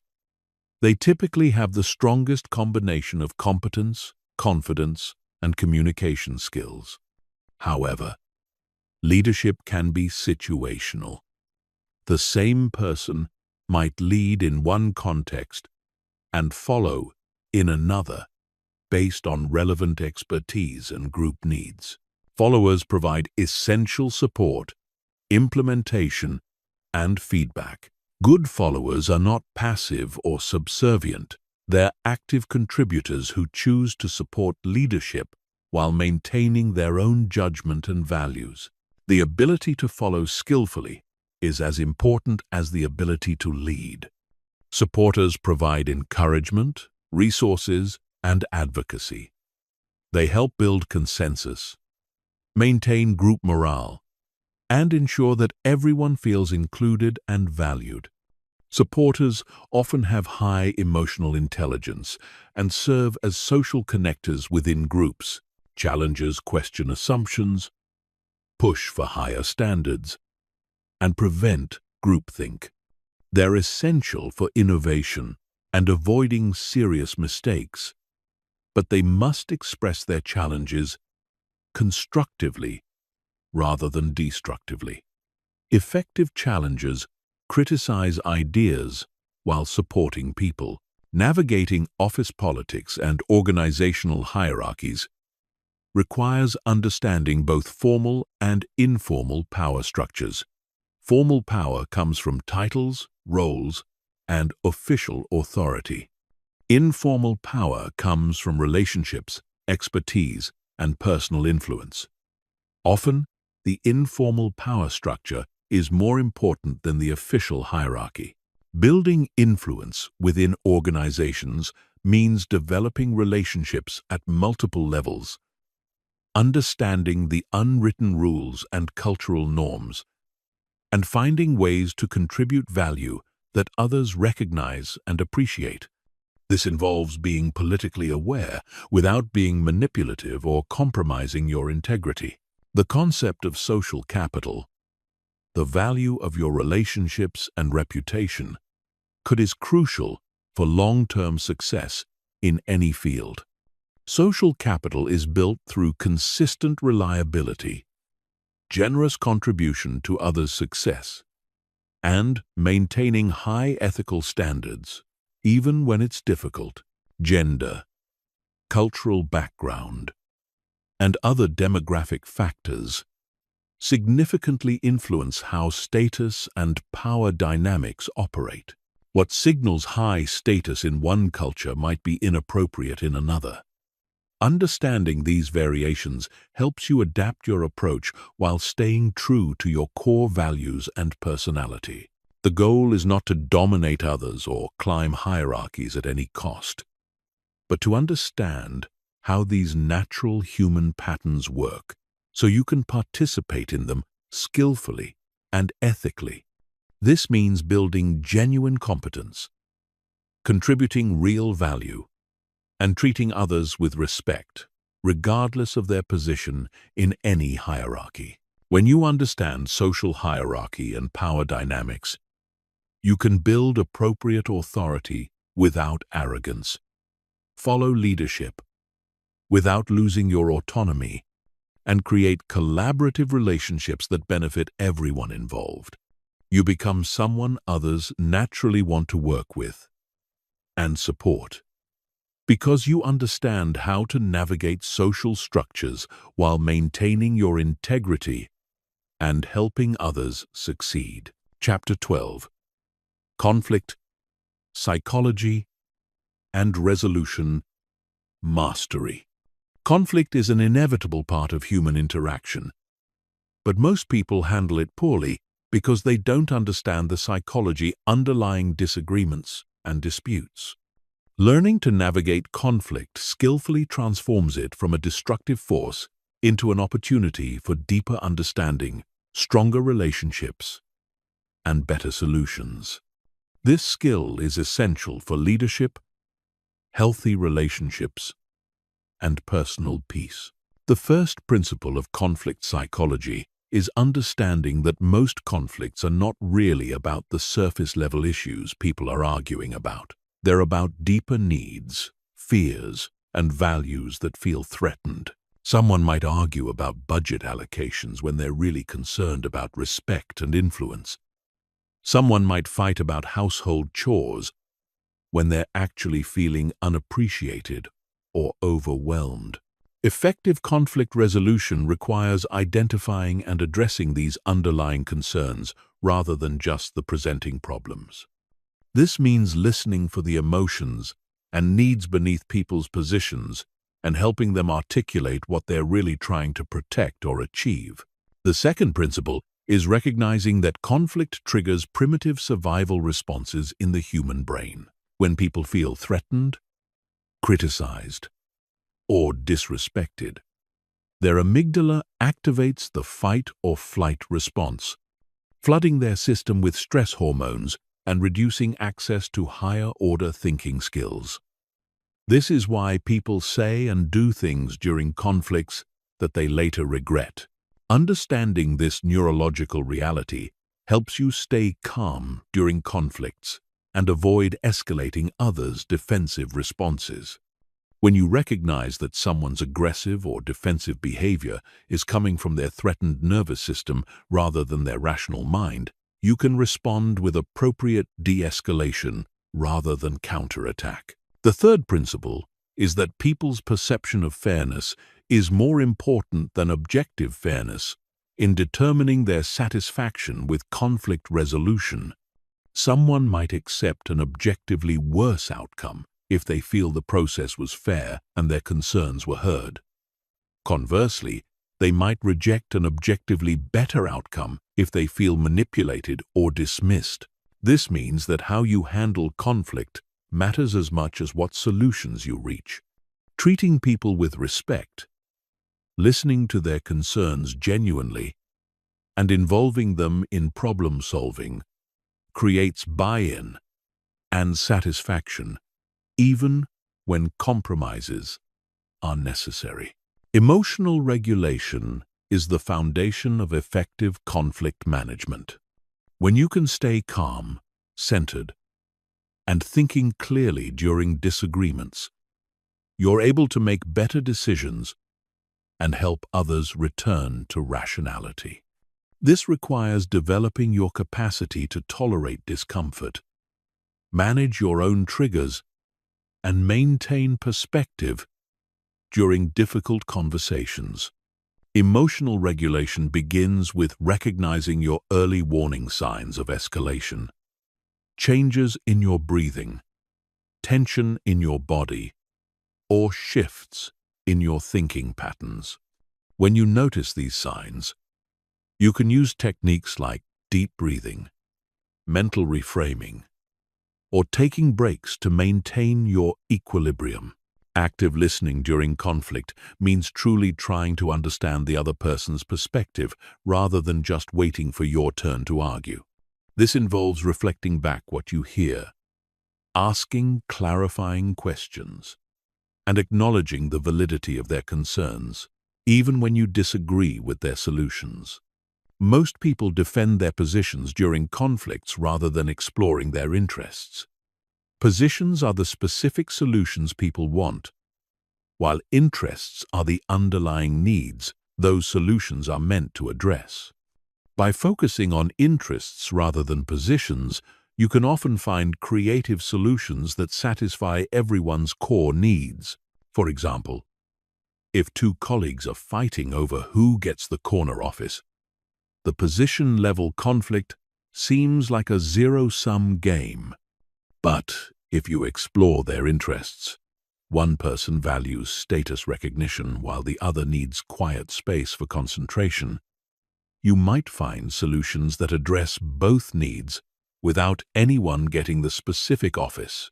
The language you use during conflict dramatically affects outcomes.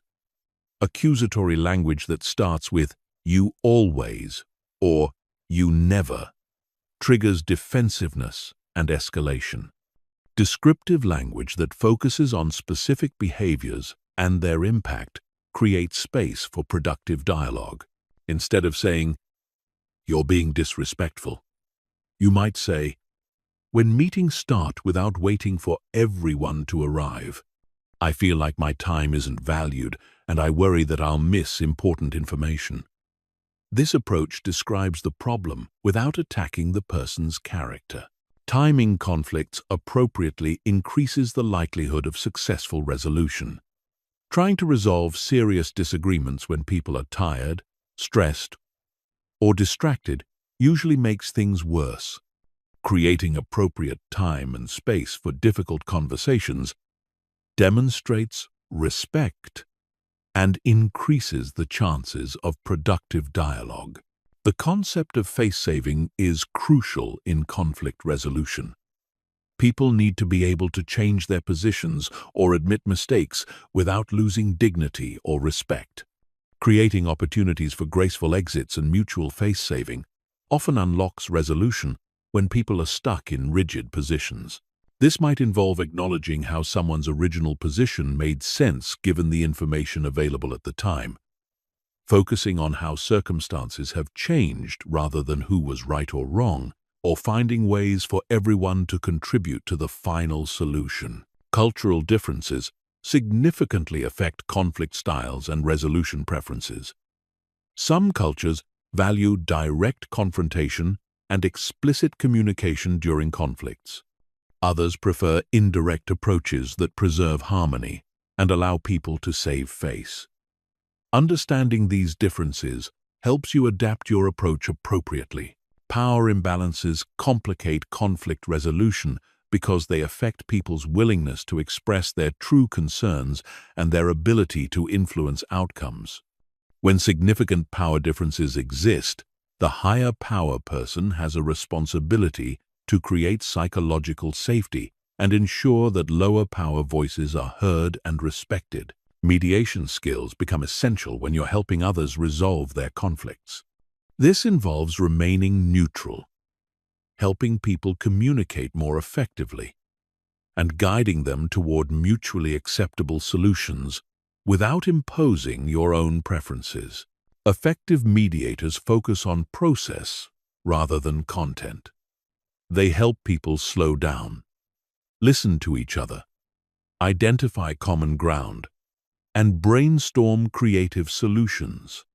They manage the emotional climate and ensure that everyone feels heard and respected. The goal of conflict resolution should be restoration rather than victory. This means repairing relationships, rebuilding trust, and creating stronger foundations for future collaboration. It often involves addressing the systemic issues that created the conflict rather than just solving the immediate problem. Post-conflict follow-up is essential for preventing recurring problems. This might involve checking in on how agreements are working, addressing new concerns that emerge, and continuing to strengthen the relationship foundation that was damaged during the conflict. When you master conflict psychology and resolution skills, disagreements become opportunities for deeper understanding and stronger relationships. You become someone others trust to handle difficult situations fairly and effectively, which enhances your influence and leadership capacity in all areas of life. Chapter 13. Building unshakable charisma and magnetic presence. Charisma is not a mysterious gift that some people are born with. It's a learnable set of behaviors and mental patterns that create compelling presence and natural influence. Charismatic people make others feel energized, valued, and inspired. They have the ability to command attention without demanding it, and to influence others through attraction rather than pressure. The foundation of charisma is presence, the quality of being completely engaged and focused on the current moment and the people you're with. When you're truly present, others feel your full attention and energy, which is rare and powerful in our distracted world. Presence cannot be faked because it requires genuine interest and engagement. Developing presence begins with managing your internal state. This means clearing mental clutter, releasing anxiety about the future or regrets about the past, and focusing your attention completely on what's happening right now. It requires turning off your internal self-monitoring and criticism to become fully available to others. Physical presence involves your posture, breathing, and energy level. Charismatic people tend to have upright, relaxed posture that suggests both confidence and openness. They breathe deeply and slowly, which creates calm energy and allows their voice to resonate fully. They move deliberately rather than frantically, suggesting that they're in control of themselves and their environment. Emotional presence means being authentic and emotionally available. Charismatic people don't hide their enthusiasm, concern, or other appropriate emotions. They allow others to see their genuine reactions while maintaining emotional regulation. This authenticity creates connection because people feel they're interacting with a real person rather than a social mask. Mental presence involves giving others your complete intellectual attention. This means listening actively, asking thoughtful questions, and engaging fully with their ideas. When someone feels that you're truly focused on understanding them, they experience a form of attention that's increasingly rare in our multitasking culture. The second element of charisma is power. Not power over others, but personal power that comes from confidence, competence, and the ability to influence your environment. This type of power makes others feel safe and creates trust in your ability to handle challenges and create positive outcomes. Building personal power requires developing genuine competence in areas that matter to you and others. This might be professional expertise, problem-solving skills, emotional intelligence, or leadership abilities. The key is becoming excellent at things that create real value rather than just seeking the appearance of competence. Confidence is a crucial component of personal power, but it must be based on reality rather than false bravado. True confidence comes from knowing your capabilities, accepting your limitations, and believing in your ability to learn and grow.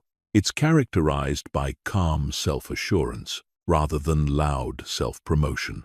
The ability to make decisions and take action demonstrates personal power. Charismatic people don't constantly seek approval or consensus before moving forward. They gather appropriate input, make thoughtful decisions, and take responsibility for outcomes. This decisiveness creates confidence in their leadership. The third element of charisma is warmth, the ability to make others feel valued, understood, and cared for. Warmth creates emotional safety and makes people want to be around you. It's expressed through genuine interest in others, empathy for their experiences, and generosity with your attention and resources. Developing warmth requires cultivating genuine curiosity about other people. This means being interested in their thoughts, feelings, experiences, and perspectives rather than just waiting for opportunities to talk about yourself. Curious people ask better questions, listen more attentively, and make others feel more interesting and important. Empathy is essential for warmth. This involves the ability to understand and share others' emotional experiences, to see situations from their perspective, and to respond with appropriate compassion. Empathy cannot be faked. It requires genuine concern for others' well-being. Generosity amplifies warmth. This doesn't necessarily mean financial generosity, but rather generosity with your time, attention, knowledge, and support. Charismatic people look for ways to help others succeed and feel good about themselves. They share credit generously and take responsibility when things go wrong. The integration of presence, power, and warmth creates what researchers call charismatic leadership. When these three elements work together, they create magnetic attraction that draws people in and inspires them to follow your vision and direction. However, charisma must be balanced appropriately for different situations. Sometimes you need more power and less warmth during crisis management or when making difficult decisions. Sometimes you need more warmth and less power when comforting someone or building relationships. The most charismatic people can adjust their balance based on what the situation requires.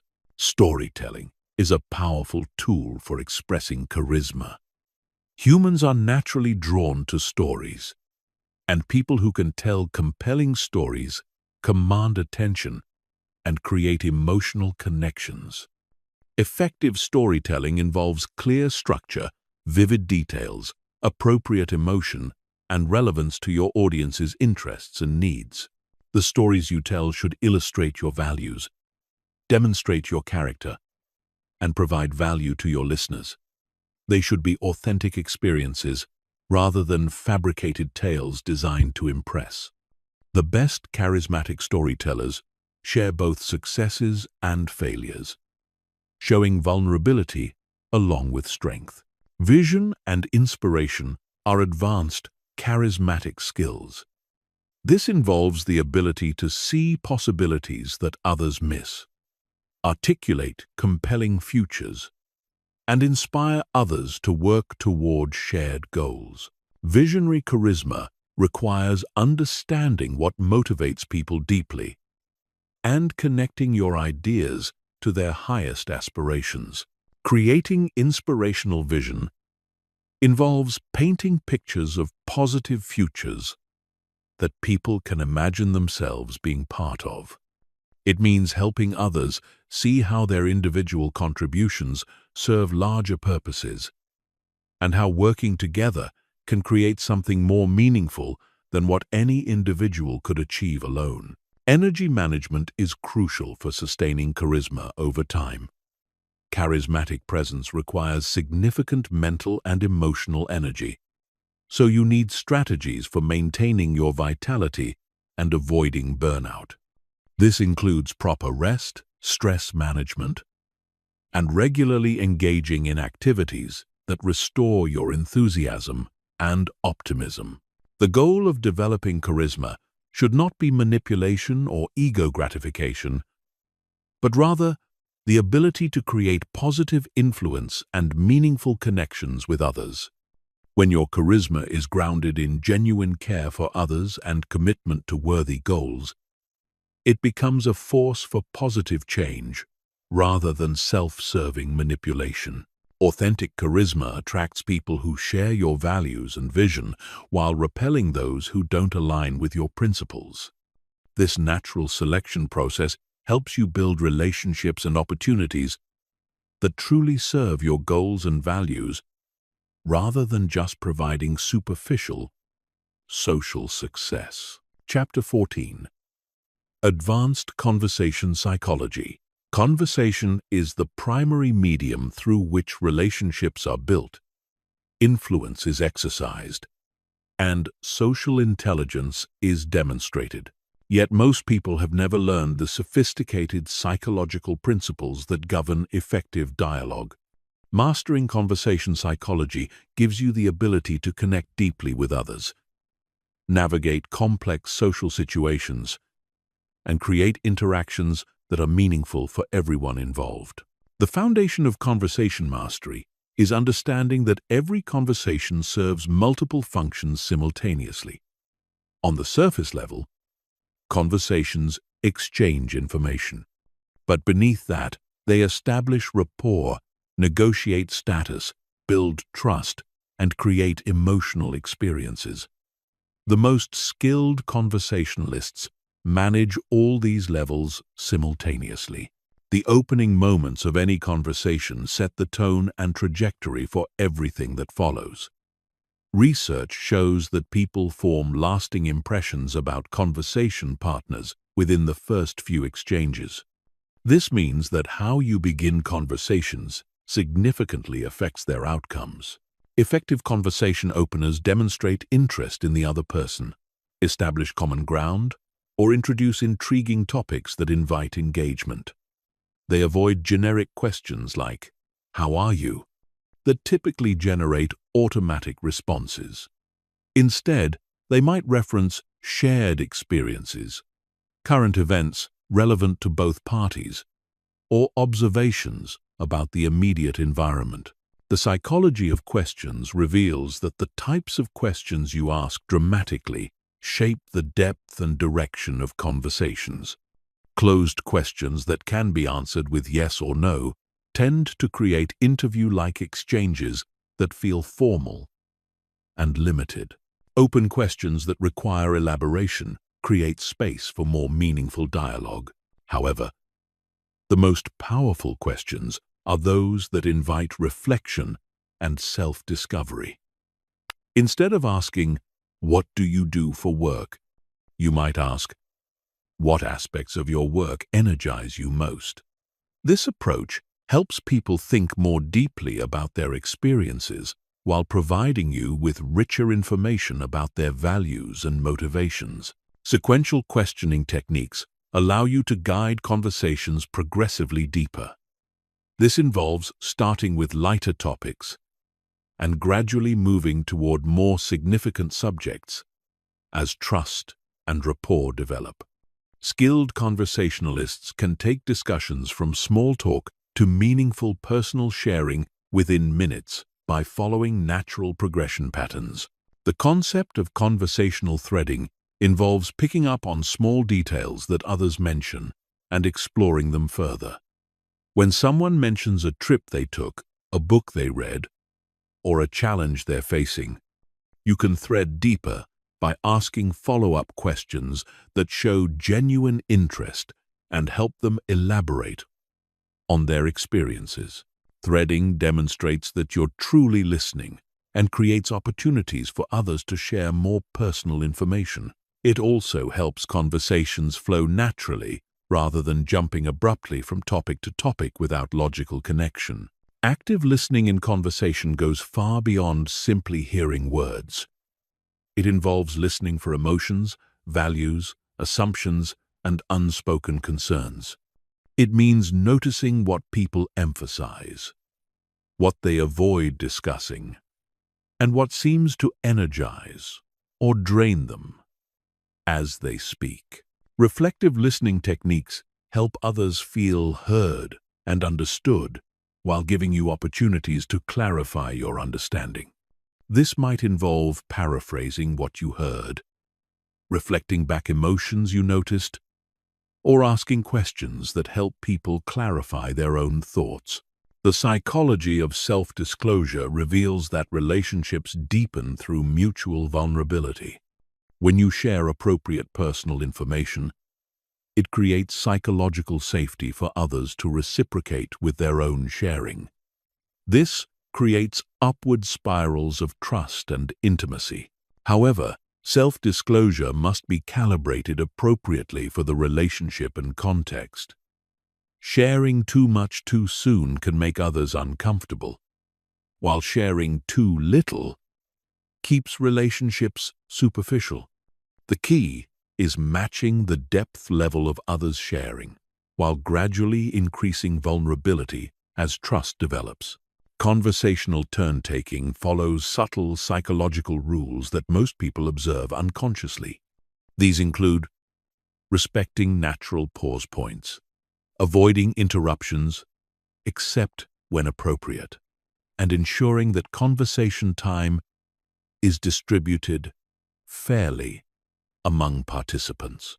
Understanding these patterns helps you participate more skillfully in group conversations, know when to speak and when to listen, and facilitate discussions that include everyone rather than being dominated by the most talkative participants. Emotional calibration in conversation means adjusting your energy, tone, and content to match what the situation requires. If someone is sharing something serious or painful, matching their emotional tone shows respect and empathy. If someone is excited about an achievement, sharing their enthusiasm creates connection and rapport. This doesn't mean being fake or losing your authenticity. Rather, it means being emotionally flexible and responsive to others' needs while remaining true to your core personality and values. The art of conversational influence involves guiding discussions toward topics and conclusions that serve everyone's interests while respecting others' autonomy and judgment. This requires understanding what motivates each person and finding ways to connect your ideas to their values and goals. Influential conversationalists ask questions that help others think through issues rather than simply presenting their own opinions. They use stories and examples to illustrate points rather than relying on abstract arguments. They acknowledge others' perspectives before introducing their own views. Managing difficult conversations requires understanding the psychological dynamics that create defensiveness and conflict. When people feel criticized, misunderstood, or threatened, they become defensive and stop listening effectively.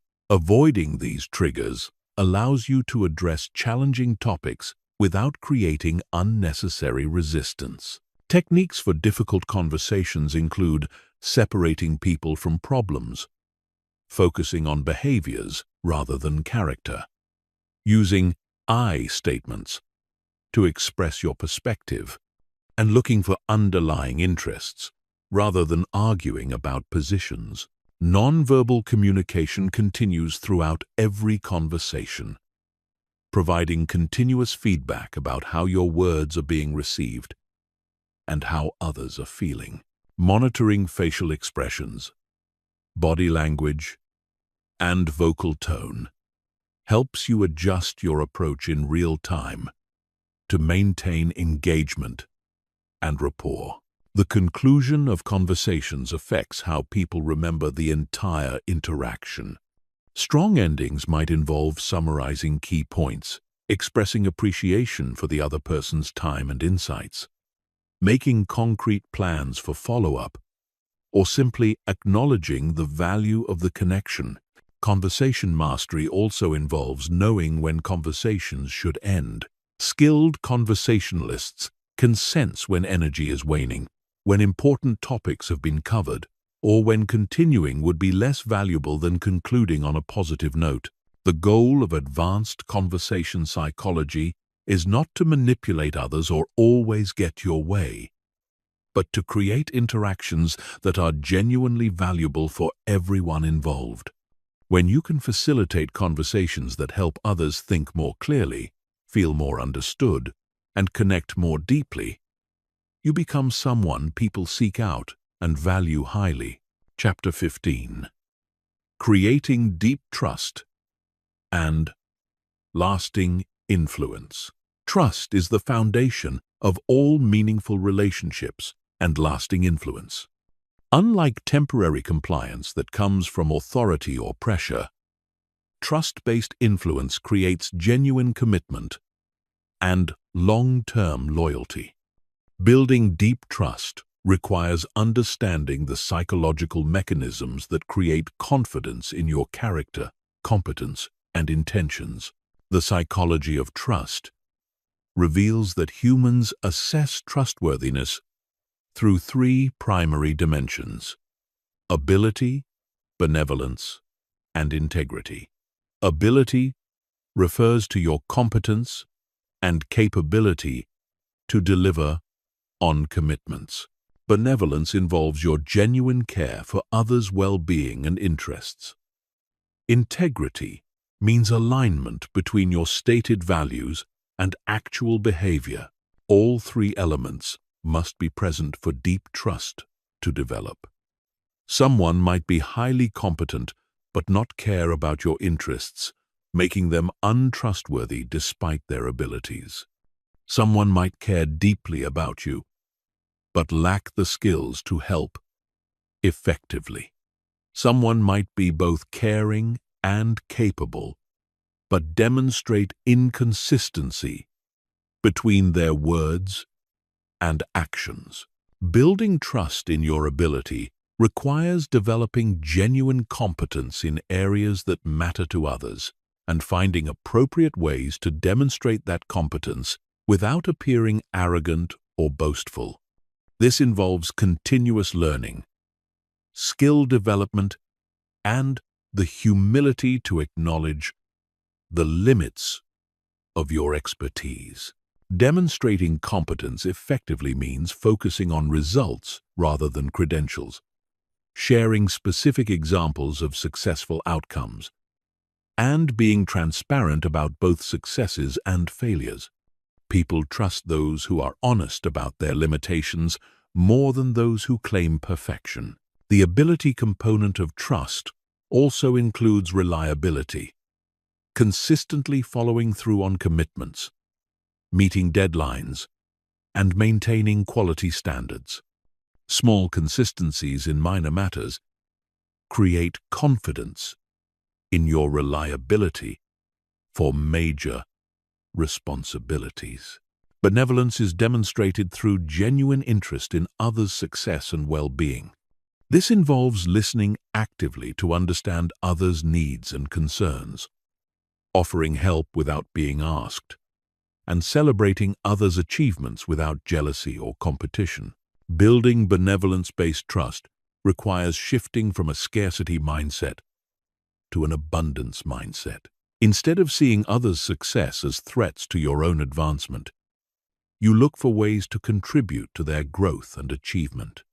This counterintuitive approach actually increases your influence because people naturally want to support those who support them.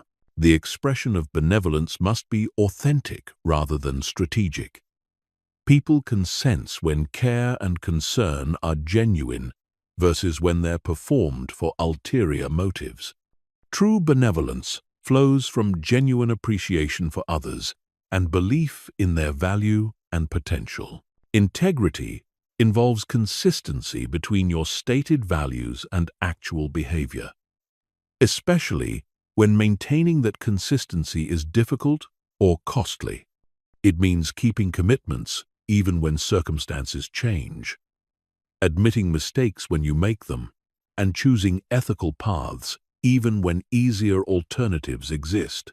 Building integrity-based trust requires first clarifying your own values and principles, then making decisions that align with those values regardless of external pressures. It involves being honest about your motivations and transparent about potential conflicts of interest. Integrity is often tested in small moments rather than dramatic situations. How you handle minor commitments, respond to criticism, treat people who can't help you, and manage confidential information all provide evidence about your character that others use to assess your trustworthiness. The vulnerability paradox in trust building reveals that showing appropriate vulnerability actually increases others' confidence in you, rather than diminishing it. When you admit mistakes, acknowledge uncertainties, or share personal challenges, you demonstrate emotional security and authenticity that builds deeper connections. However, vulnerability must be calibrated appropriately for the relationship and context. Sharing too much too soon can make others uncomfortable, while maintaining perfect facades prevents the deeper connections that create lasting trust and influence. Effective vulnerability involves sharing challenges you've overcome rather than current overwhelming problems. Admitting mistakes while demonstrating what you've learned from them, and expressing uncertainties about situations while maintaining confidence in your ability to figure things out. Consistency over time is perhaps the most crucial element of trust building. Trust develops through accumulated experiences of reliability, honesty, and care. It cannot be created quickly through grand gestures, but must be built through consistent behavior in countless small interactions. This means that trust building is a long-term strategy that requires patience and sustained commitment to your values and relationships. It involves maintaining high standards for yourself, even when no one is watching, and treating all people with respect, regardless of their ability to benefit you. The reciprocal nature of trust means that building trust in others often increases their trust in you. When you demonstrate confidence in others' capabilities, give them important responsibilities, and support them during challenges, they often respond by increasing their commitment to you and your shared goals. This involves strategic trust giving, deliberately extending trust to others in appropriate situations to strengthen relationships and encourage their growth. It means believing in others' potential and giving them opportunities to prove themselves while providing support for their success.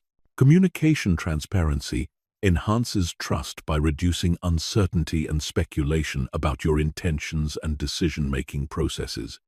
This involves explaining your reasoning when making decisions that affect others, providing regular updates on important projects, and being open about challenges and setbacks. Transparency doesn't mean sharing every detail or thought, but rather ensuring that others understand your motivations and decision-making criteria. It involves being proactive in communication rather than forcing others to guess or assume what you're thinking. Conflict handling significantly affects trust levels in relationships. How you respond when disagreements arise, mistakes happen, or conflicts emerge provides powerful evidence about your character and reliability. Handling conflicts with integrity, fairness, and respect builds trust, even when resolution is difficult. This involves taking responsibility for your contributions to problems, listening genuinely to others' concerns, working collaboratively towards solutions, and maintaining respect for people even when you disagree with their positions or decisions. Trust repair becomes necessary when trust has been damaged through mistakes, misunderstandings, or failures. Rebuilding trust requires acknowledging what went wrong, taking full responsibility without making excuses, demonstrating genuine remorse, and creating concrete plans for preventing similar problems in the future. Trust repair also requires patience and consistent positive behavior over time. Once trust is broken, it typically takes longer to rebuild than it took to establish originally. This process cannot be rushed, but requires sustained commitment to demonstrating renewed trustworthiness. The compound effect of trust means that as your reputation for trustworthiness grows, each new relationship benefits from that reputation. People who have heard about your reliability and integrity from others begin interactions with higher trust levels, creating positive cycles that enhance your influence and effectiveness. Building this type of reputation requires maintaining consistent standards across all relationships and contexts. It means treating everyone with respect and honesty regardless of their status or ability to help you. Because your reputation is built on how you handle all interactions, not just the prominent ones. The ultimate goal of trust building is creating relationships where influence flows naturally from mutual respect and shared commitment rather than from position, pressure, or manipulation. When people trust you deeply, they seek your input, value your opinions, and commit enthusiastically to shared goals because they believe you have their best interests at heart. This type of influence is sustainable over long periods, survives challenges and setbacks, and creates genuine satisfaction for everyone involved. It transforms you from someone who gets compliance into someone who inspires commitment, loyalty, and genuine partnership in achieving meaningful goals.